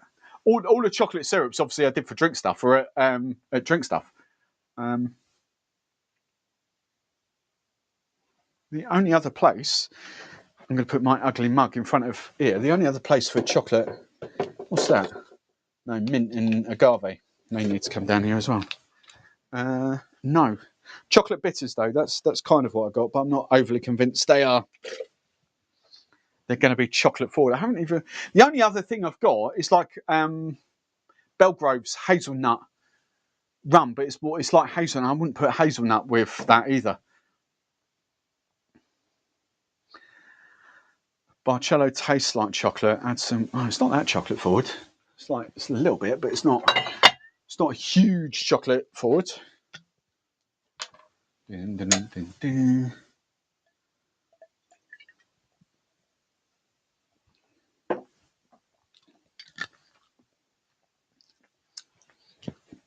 Pam. Oh, Pam. Silly Pam. Silly Steve. Good shout though, Pam. Good shout. We've got rose mullion chocolate, haven't we? Of course we have. Right, here we go. Now we've got chocolate. Now we have got chocolate. There we go. So yes, so boom. Cameron. What's Cameron? Nesquik and vodka. Philip, rose mullion chocolate. Yeah, see, we're there at the same time. Campero. What's Campo? Compañero. Yes, Compañero is another one. Oh, gee, you do have some uses. So you can be quite knowledgeable when you're not whinging. This is the side we like of you, G. The useful side, not the whinging side. Get rid of the whinging side. We don't want to see that. Come up with the useful side. See, you've got some, yeah. See, I've got all this stuff and I forget what I've got. I rely on you guys to tell me. Perfect. It was Witch King's antimatter coffee rum. Yeah, well, it wasn't chocolate, was it? So that's what threw me. That's what threw me. Right. So what are we doing with this? Chocolate. I think this I think the Companiero actually might be a better shout than the Rose Mullin. Right.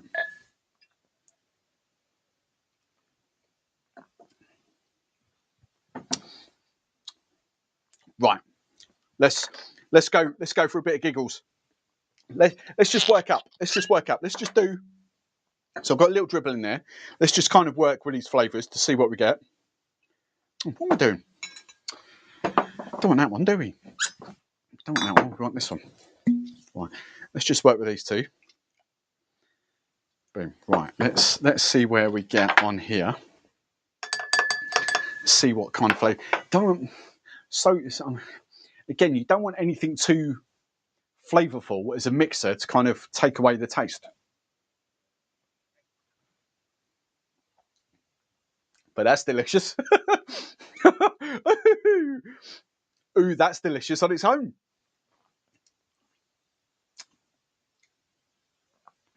I think we just stop there. Oh, I could drink a fair bit of that.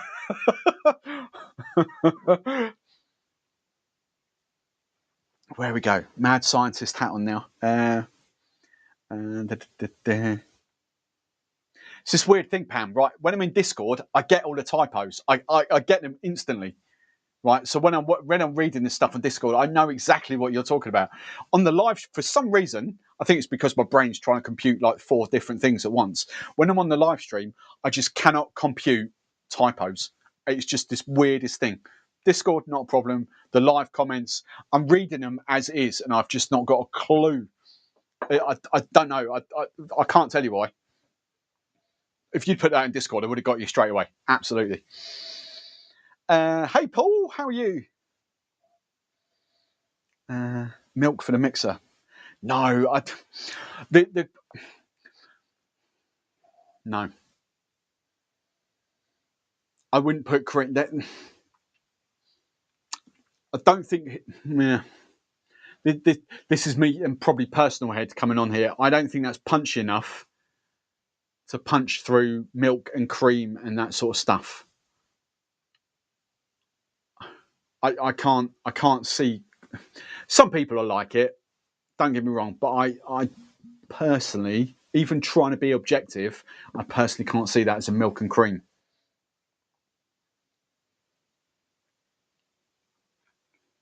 I really like that. It is. I tell you what I'm going to do. I don't know. I'm not overly convinced, but I'm going to do it as a daiquiri. I'm going to split. I'm going to do. Yeah, it's just basically that Companiero. So right, so I've got 38% ABV there of coconut and hibiscus. Right, I've got the wrong flipping cork. That's why it's not working. This is 54% ABV. So I don't want to go like for like. I still want that to punch through in flavour. So I'm actually just going to do probably about 12.5 mil. 12.5 mil of that. And you could, well, to be fair, you could up that. You could do, because it's going to be a small daiquiri. You could up that to, say, 45 mil and maybe 22.5 mil, that sort of thing. But we'll see how this goes. So it's going to be a mini DAC. So what have I done? 25, 40, yeah. So it's about 40 mil of booze, give or take. 12 mil of lime juice. Yeah, that'd be about right.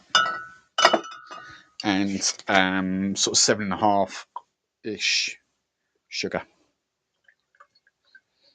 Perfect. Kind of on like a 5 to 1.5-ish for 40, one, or sorry, two and a half, whatever your kind of thing is. Not too much ice, obviously, otherwise we'll turn it into a slush puppy.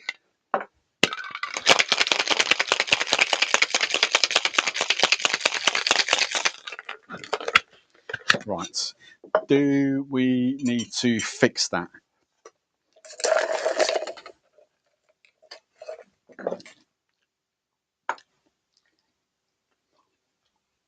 I prefer it neat. Turns into, bizarrely, turns into Turkish Delight. I've totally lost the coconut.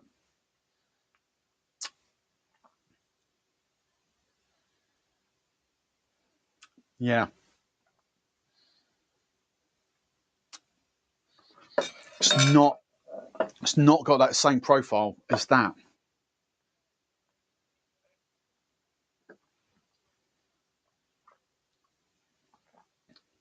I really love that flavour as it is. The lime.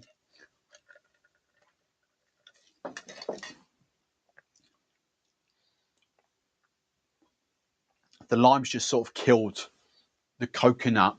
And actually the chocolate's not really, even if I add like another 5 ml of chocolate,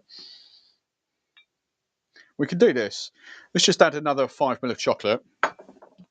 And let's just start off with 5 ml. 5 ml, well, 7.5 ml of that.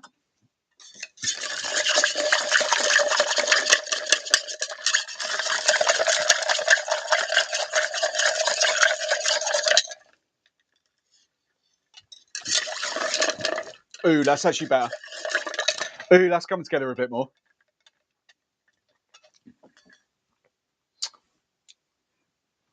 Yeah. So hang on, what did I do? So I did 25. It was about 12 that went in there. So 37.5 ml to 10 ml of lime. So we're still, we're still punching well over the sort of 2.5 mark. We're almost now, what's in there? We're almost at sort of 6. Good maths. We're almost at sort of 6, 1.5, 1 ratio. Almost.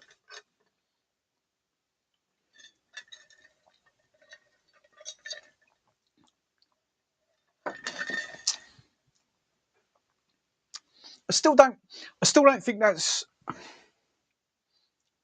There's some mileage in how this tastes, like the whole chocolate with the coconut and hibiscus. There's some really good mileage in that. I don't want to do too much to detract from that flavour. Like if I do, so I'm just going through the Stratford sodas. Like if I did the tropical, it's going to detract from that. If I did the citrus, it's going to detract from that. The hedgerow.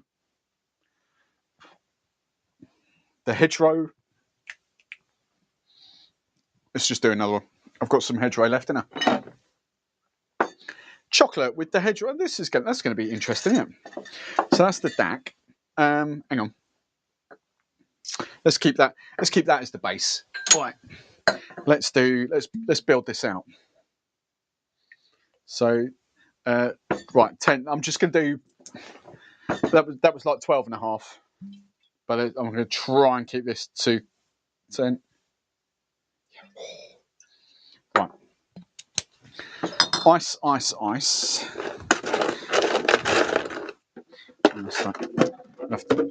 have to go crushed ice again. Or loosely crushed ice, I should say.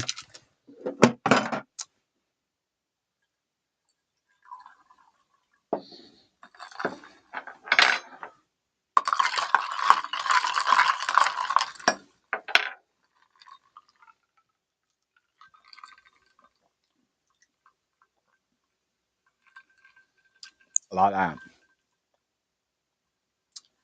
Oh, I like that. That's really good. Right, that's a great balance. So all I did was, I couldn't even tell you, 12.5 ml of the Diablesse, the coconut and hibiscus, 10 ml of that, and then 25 ml of that. I just want to up that.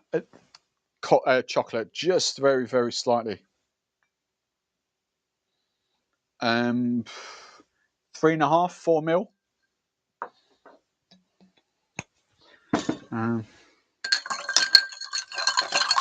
No, you could go down the route, and don't get me wrong, I love doing my tiki cocktails. You could go down the route of like having like 5, 6, 7 ingredients, but I know the vast majority of you are just like job done. You know, there's a lot of faff in making cocktails.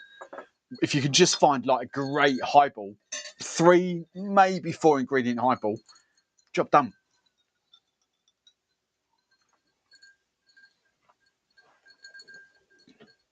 Right, hang on, we've got some more comments here now. Sorry for those who are just joining late. I know a few of you have. I can't see the comments on the screen for some reason. So your tiny minuscule comments on the iPad tonight.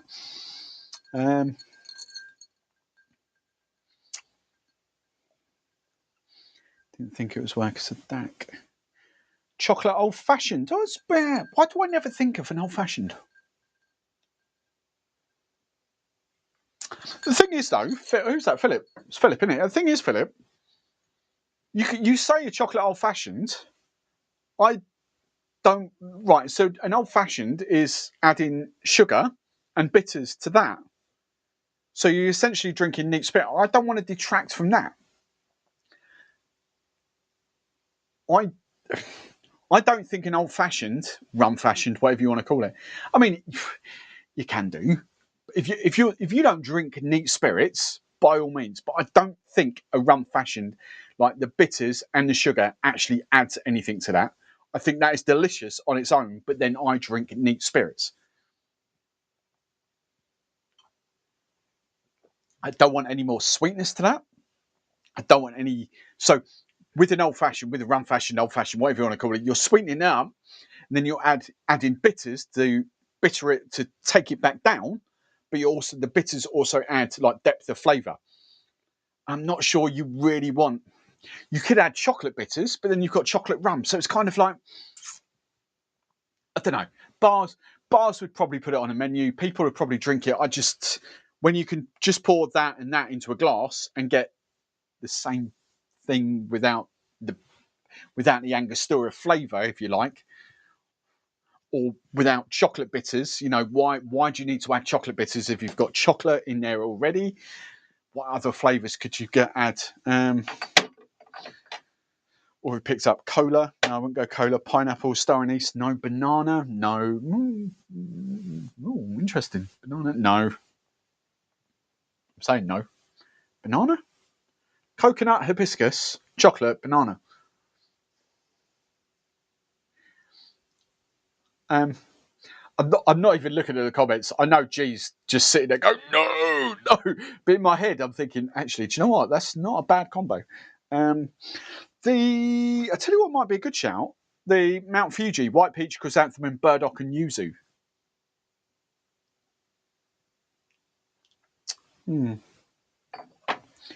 Tiki bitters, no. Coffee bitters, no. Yeah, I don't know. I don't know about the rum fashioned. When it's that good as on its own, it's like, why add sugar and bitterness to it, if you know what I mean? Right. Jim. Made 2 cherry daks with the Plantation 3 stars and crushed ice. My tiki bar is now starting to give, man. Jim.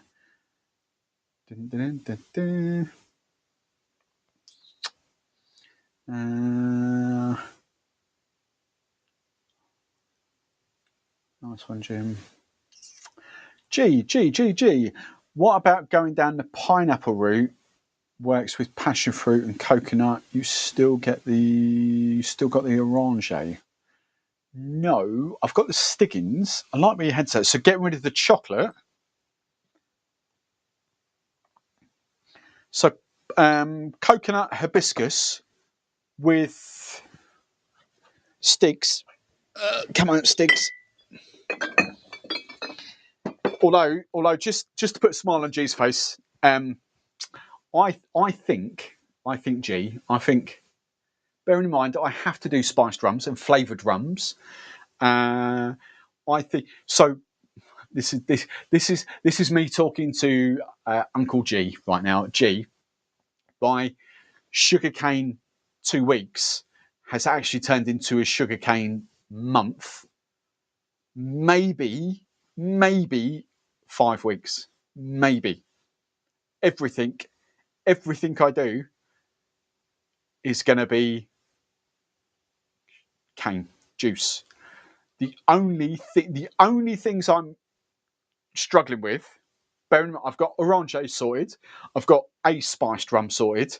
The only thing I'm struggling with is 2 more, maybe 3 more, if it goes for 5 weeks, 3 more spiced flavoured rum videos, unless I do different oranges. Which I've got oranges. There's oranges coming. I'm not giving any, and it's because I'm so far ahead of myself. I think it's actually June. I thought it was May, but because I'm so basically right, it all comes. So we're getting away from Craft Rum Club for 2 seconds. We're getting away from it's all about the Saturday videos that drop. So we have got what dropped yesterday? St. Lucia. Yeah, St. Lucia dropped yesterday. So we've got Trinidad. I don't think that's dropped yet, has it? So I think we've got Trinidad. We then swap over to Cuban because Trinidad went column.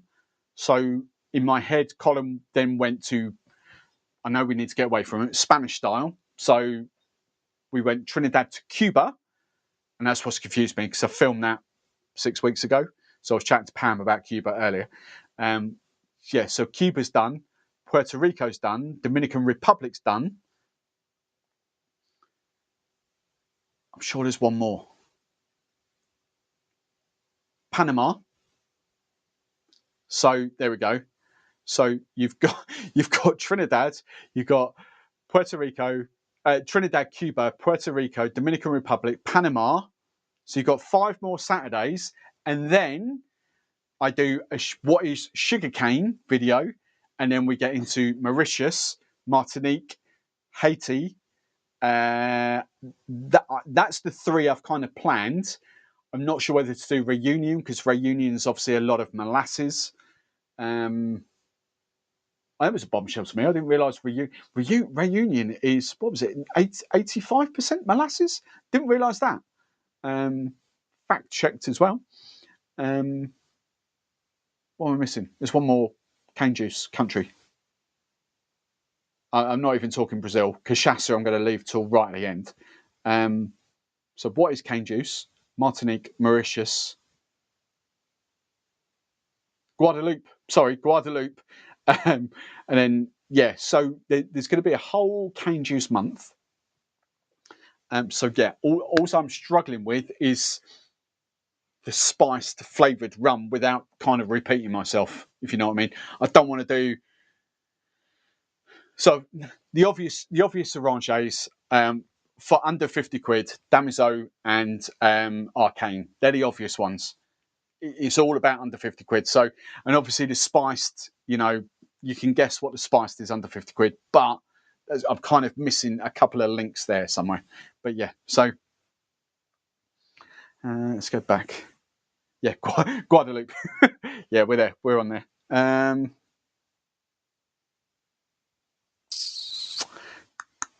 No, you can start now. Who was talking about Cuba? We were talking about Cuba this morning. Well, I kind of went into no, you are. The conversation got around to Cuba somehow this morning. So yeah, kind of that. Anyway, I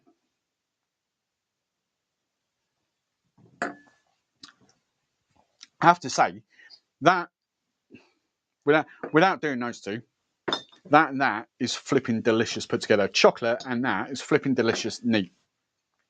So let's put that away. So I'm happy to kind of as far as cocktails go and mixed drinks, I'm happy. And no, if you're just joining me, no, I haven't done the whole bottle of that. That's that's the actual Craft Rum Club bottle. That's my bottle kill there of that.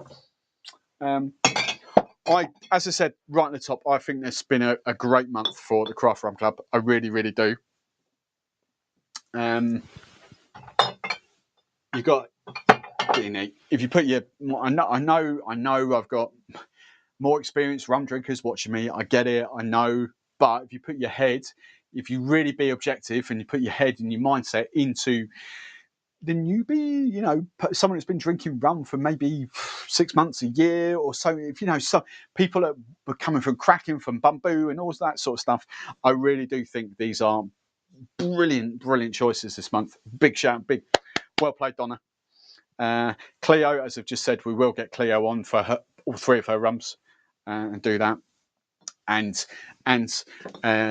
yours truly is going to Maison Franc.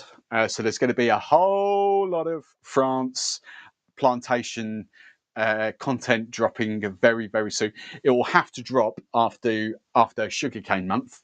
But yes, I can't wait to go to Maison Franc. That's going to be epic because I love my brandy as well. So I'm just going to be in heaven. Brandy, rum. Oh, it's going to be fantastic. Pam, there we go. Question.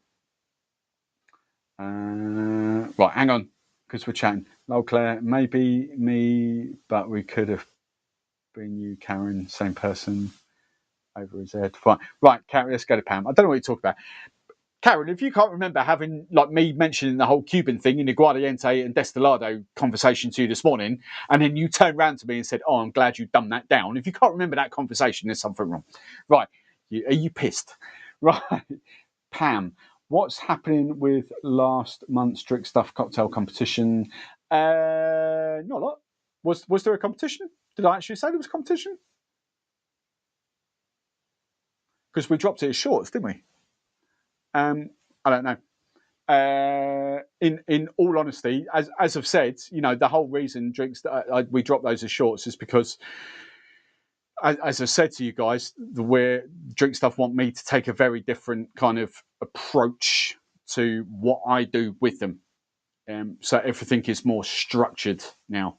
So yes, there is a flavour or a theme of the month, but they're going more business to business. I'm not saying it's right or wrong. I'm still when I do the videos, I'm still chatting as I would do to bartenders, to people at home. You know, the language has not changed much, but there is the emphasis on that. But you know, I don't want to let the cocktail club go.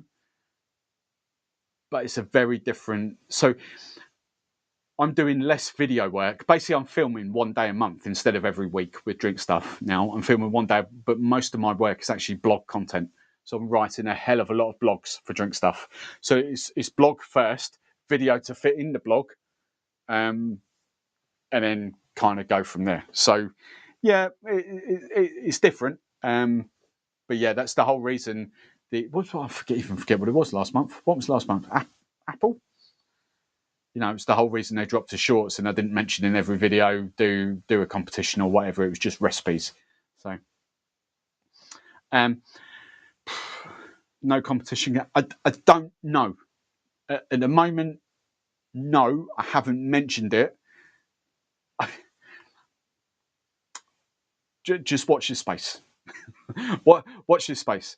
Remember, I'm not an employee. I'm a contractor more than anything. I do what I'm told or what I'm asked to do. So, watch this space. Watch this space. So, which leads me nicely on. Actually, which leads me nicely on. Right, I need to do this tomorrow afternoon. I'm so busy at the moment. This should have dropped last week, and I'm really sorry. But next week is Stratford Soda cocktail week. Right. So all you members that are still watching, that love your cocktails, Claire, Pam, I know you submit cocktails. Darren, if you watch this back, I know you submit cocktails. Nick, you don't submit cocktails, but you're very good at making cocktails. So Nick, I want you part of this as well. Who else is still watching at the moment? Anyone else that makes cocktails? Right. What is happening next week? Katie has sent me her, I don't know what you want to call it, cocktail cheat sheet. Loads and loads of cocktails for each different flavour. I've picked 4. one of each flavour. So one hedgerow, one tropical, one spiced, one citrus. We've picked 4. That's going to be the entry point, right? So I'm going to showcase different cocktails for each different mixer. But there's a competition. You guys, and I will explain this in Discord tomorrow. I'll actually put it in the membership, the YouTube membership community. But you guys, right? We want you, so me and Stratford Soda, we want you to come up with, if you can, 4 cocktails. But if not, focus on one flavour. So basically, we want a cocktail for each flavour, and then we're going to pick a winner. All right, and then we're going to make it live. So if you only love hedgerow, just focus on hedgerow and submit one hedgerow. If you love hedgerow and spiced, make a hedgerow and spiced cocktail and submit them. Okay, I'll sort all that out in Discord or in the YouTube community tab as well, the membership tab in there. But yes, so next week is a So basically, because the first hour is kind of winding up a little bit, it's sort of, the big viewing numbers come in at sort of 8:40, 8:45, ready through to 9 o'clock. So we should, by 9 o'clock, it should be sort of competition time where I and Katie make your cocktails that you submitted, as long as we've got the recipes. You've got until Saturday night, say, to submit the recipes, but I'll put all that in Discord. But next week should be fun because we're focusing on cocktails with Stratford Soda. The four I've picked from Katie's, I think are banging. There's one she's not overly convinced by, but we're gonna. I think it's going to work. It looks on paper, it looks really good. She's not convinced, but if it doesn't work, we're going to fix it live. But I think it works. I generally think, looking at it, I think it works. But we shall see. But she's happy for us to fix it live. But the others look spot on. So that's going to be fun.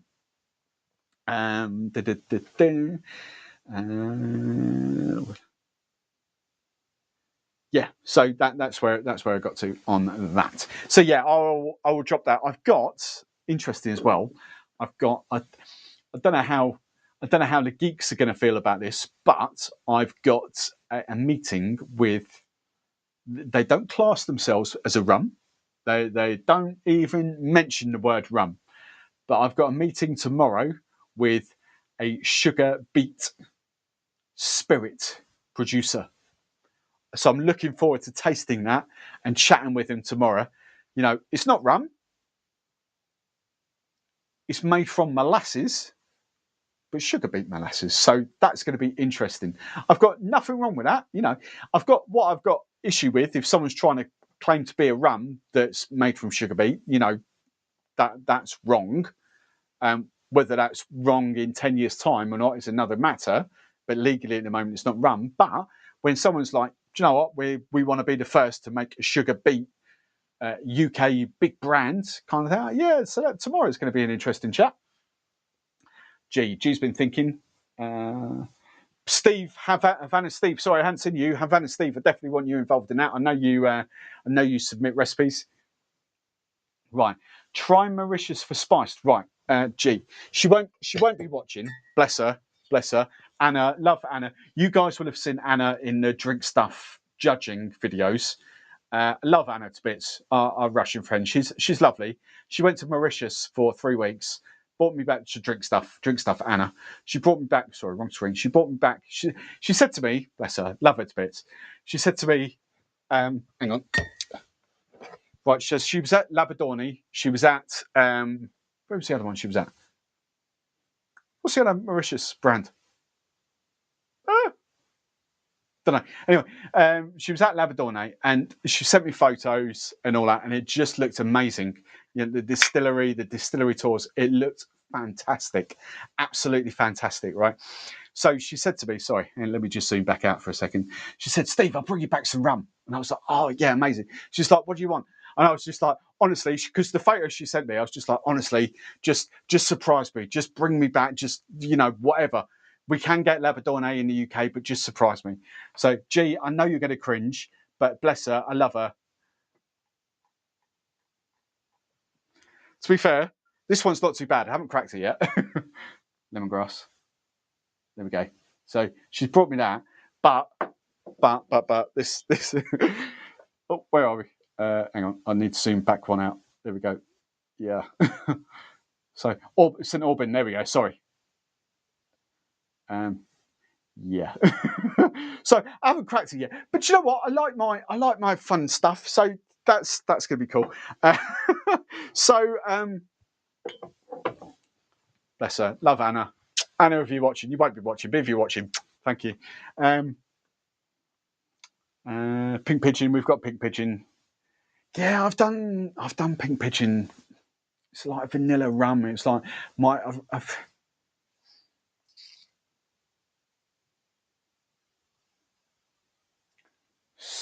Spice Hunter. Do you know what? I never even looked at that. Just this is me going down Pam's route here. This is me looking at the label and instantly dismissing it because I thought it was just some weird UK brand. Hadn't cottoned on Spice Hunter was out that way. Cheers, Ross.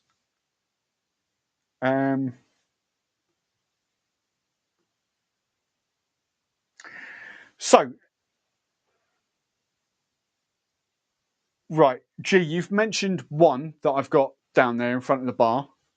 You can guess what that is. The Amelia. It's in my head, right? And this is again from my knowledge. See, this is where you become useful. You know, I like this G. This G is brilliant. I don't like whingy G. Whingy G, you know, it just bores me. Stop being whingy G. Be useful G. Right. Right. Is Amelia, bearing in mind I don't think you've tasted this, is Amelia down this route where this is actually not flavoured or spiced? And I wouldn't want to drop this in a flavoured or spiced video, but it's pretty much a mango rum. Is Amelia down that route? Or is Amelia actually a flavoured or spiced rum?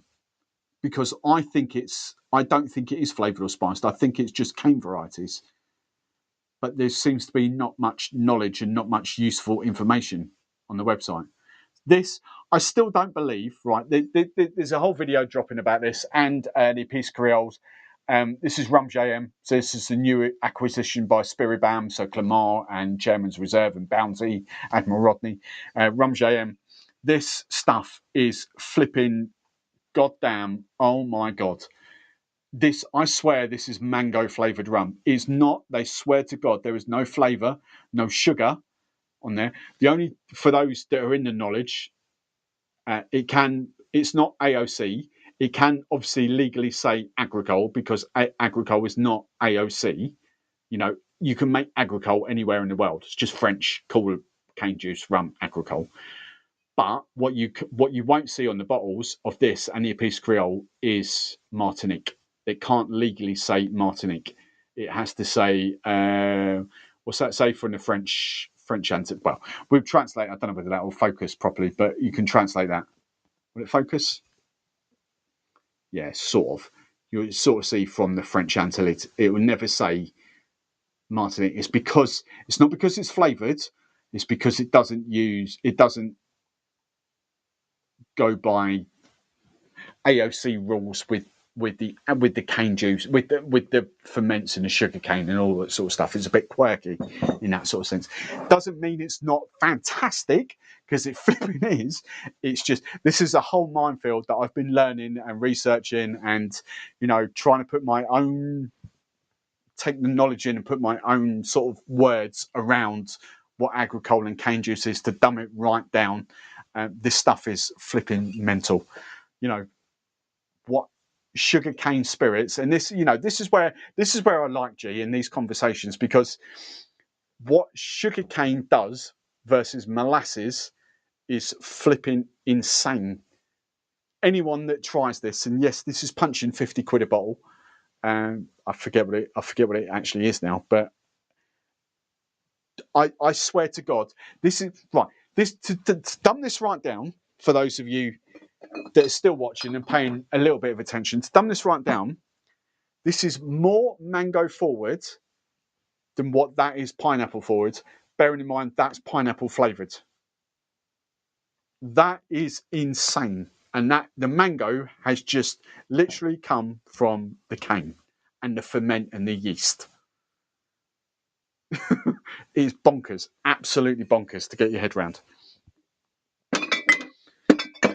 So yeah, I'm kind of excited to go down the sugarcane juice route, and we're going to do it slightly alternatively. You know, perhaps G won't be happy with some of the stuff I do, but you know, there's at the end of the day, I know my audience, I know who I'm talking to and what I'm speaking about. So to go too far to too geek mode into agricole is going to be lost. So I've got to approach it from entry point and rums that I think, you know, your stereotypical molasses lover would kind of think, "Ooh, interesting." I know that is literally not a tough. I guarantee every single one person in my membership community, I guarantee it. If you tried that, it's absolutely crazy. This stuff is bonkers. I don't think there was one person in my membership community that wouldn't fall in love with that. That is just crazy. Absolutely crazy how it done. And I still don't believe it. But oh, it's delicious. It's so good. So yeah, I'm excited about Cane Juice Month. But I know G, bless him, he's going to get each week, it's going to be, why don't you talk about this? Why don't you talk about that? Why don't you talk about that? Steady, small progress. Small progress. Right. Let's come back in here now. Let's come back to the comments. It's really irritating me. What are the comments on them? Right. Let's go back up here. Right. Alex Wasp. What do you think about a belladonna daiquiri? One of my favourite. What's a belladonna daiquiri? Don't know what a belladonna daiquiri is. Cool, I can say that though. Belladonna daiquiri. That's quite easy. That rolls off the tongue. George Miller, what's the oldest rum you have?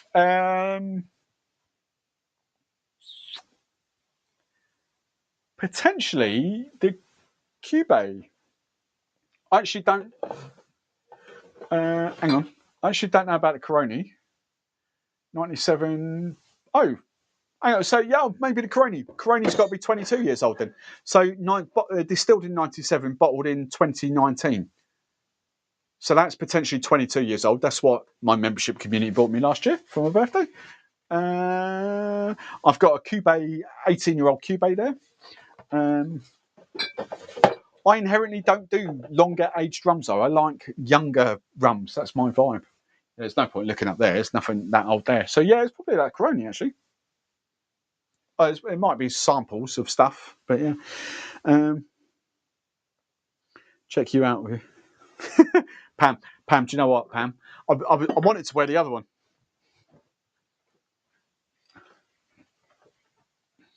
But I wanted to wear that one. But this is bartender fit. This is millennial fit. This fits perfectly up here. This one fits perfectly around the shoulders, but around the belly, no, that's not too good. But that's actually my favourite one. But this is old school. This is 2014 stash. 2014. I've got 4 Plantation shirts.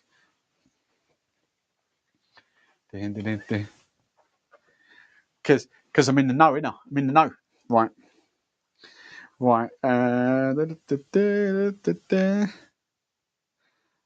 It's vanilla. Oh, hang on. Right. So is this the Amelia? Right. Hang on.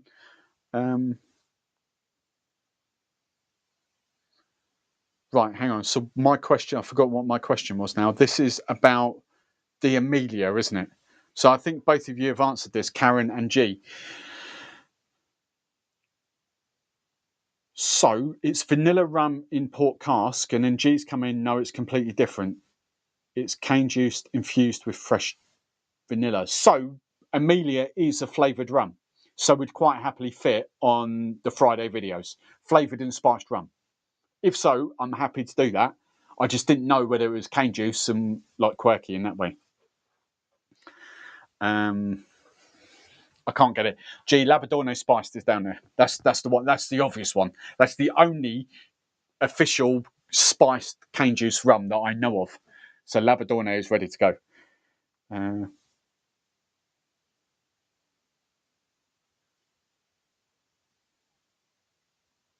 JM XO is coming, and so is the Volcanic. I have to. I know there's other brands. I'm looking at. So where I think the sugarcane juice month might carry on is I actually really want to do like Paranubes, like focus on. So there's videos already planned in for Renegade. The Renegades are here, the pot and versus column. So when we were chatting about the age stuff, that instantly set my bells alive, because if that is the pot and column that I've got aged, that'll be fantastic and just make the video even better. So I've got that. I haven't factored in Mexican cane juice, which is Paranubes. I haven't factored in South African, which is MOBA. So, the cold cane juice thing could actually go on for 6-7 weeks. I've just got to find enough spiced and flavoured rums. I mean, I can just do the review videos and just go back to normal rums. By the way, I'm getting rid of the UK brands on the Mondays just for this month as well. So we're going to be doing a cane juice Mondays and Thursdays review, tasting, if you like. I need to do knowledge videos on the Tuesday, which I've kind of got covered. So there's tea punch things going. So Wednesday, the cocktail videos, there's kind of tea punch things going and that sort of stuff. But my issue is that Friday video, that spiced, flavoured sort of video.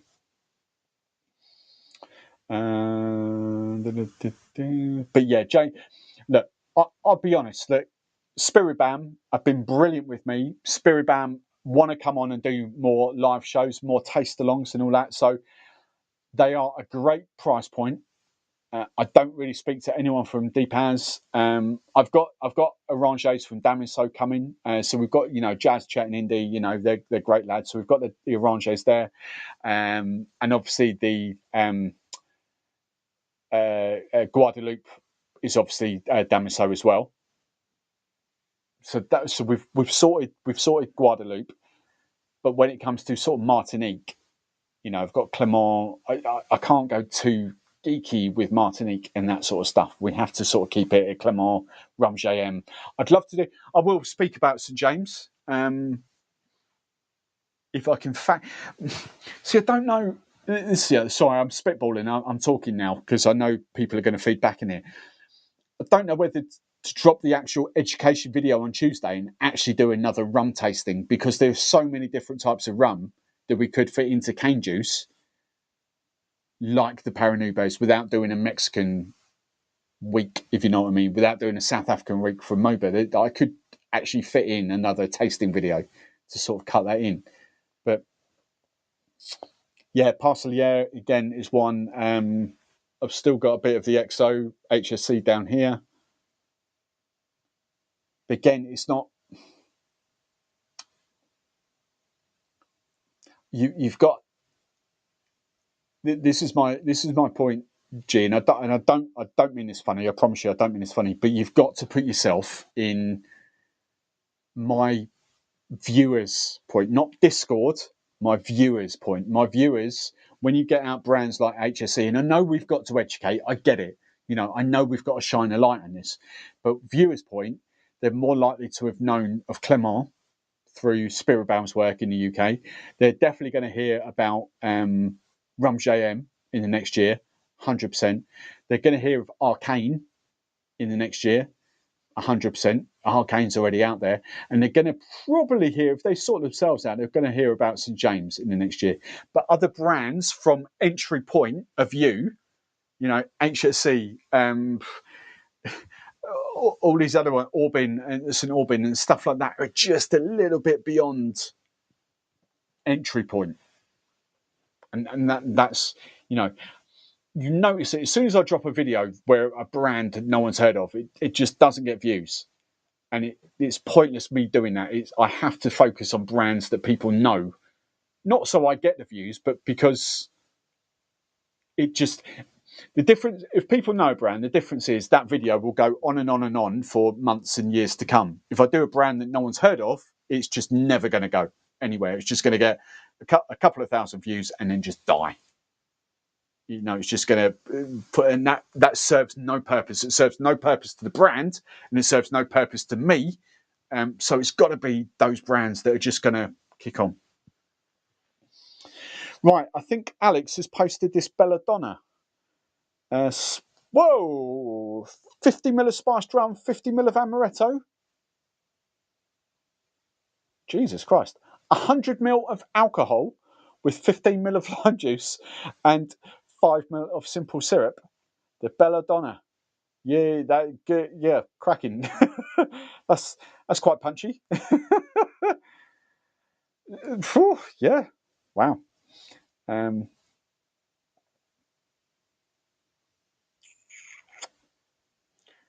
But strong, sweet, surely. Sugar with cinnamon on the edge of the glass. Belladonna. Wow, interesting. Oh, gee, I missed this. Shlong Bay.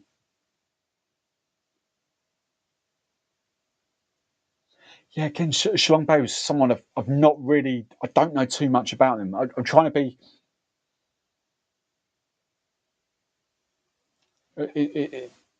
If they distill their own rum, I've not heard of them. They've kind of popped up in my research in the last sort of week or so, but I've not heard of them. If they distill and they flavour up themselves, then yeah, brilliant. But if they're a cane juice kind of generic, we buy in and from another spot, that's not quite right. So yeah, I'm kind of there. It's kind of, you know, I am, as I say, I'm 6-7 weeks ahead on videos and stuff like that. So yeah, it's good fun. Anyway, I think we're good for the rest of the evening. Sorry, the comments on screen are not. I can't put you on screen.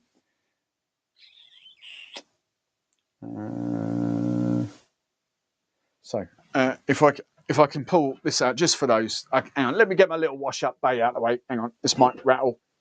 There we go. Oh no. Oh, there we go. Let's pull this up. The Labradorne spiced. Oh, is there? Look, that's ready to go. Boom. So that's there. Island of Mauritius. That's there, ready to go. So you also need to do some sort of. So we've got. You can probably see it there. We've got the husk and all that. So we've got all the clarin. We've got the, you know, Madeira as well. We can't forget about Madeira in this. So this whole sugarcane thing could be 6-7 weeks, but I don't want it to be lopsided. I don't want it to be kind of, if I'm going to do it, I want to do it properly. So it's going to be flavoured rum, spiced rums. You know, it's going to the whole every week or every day. Sorry, it's going to be this.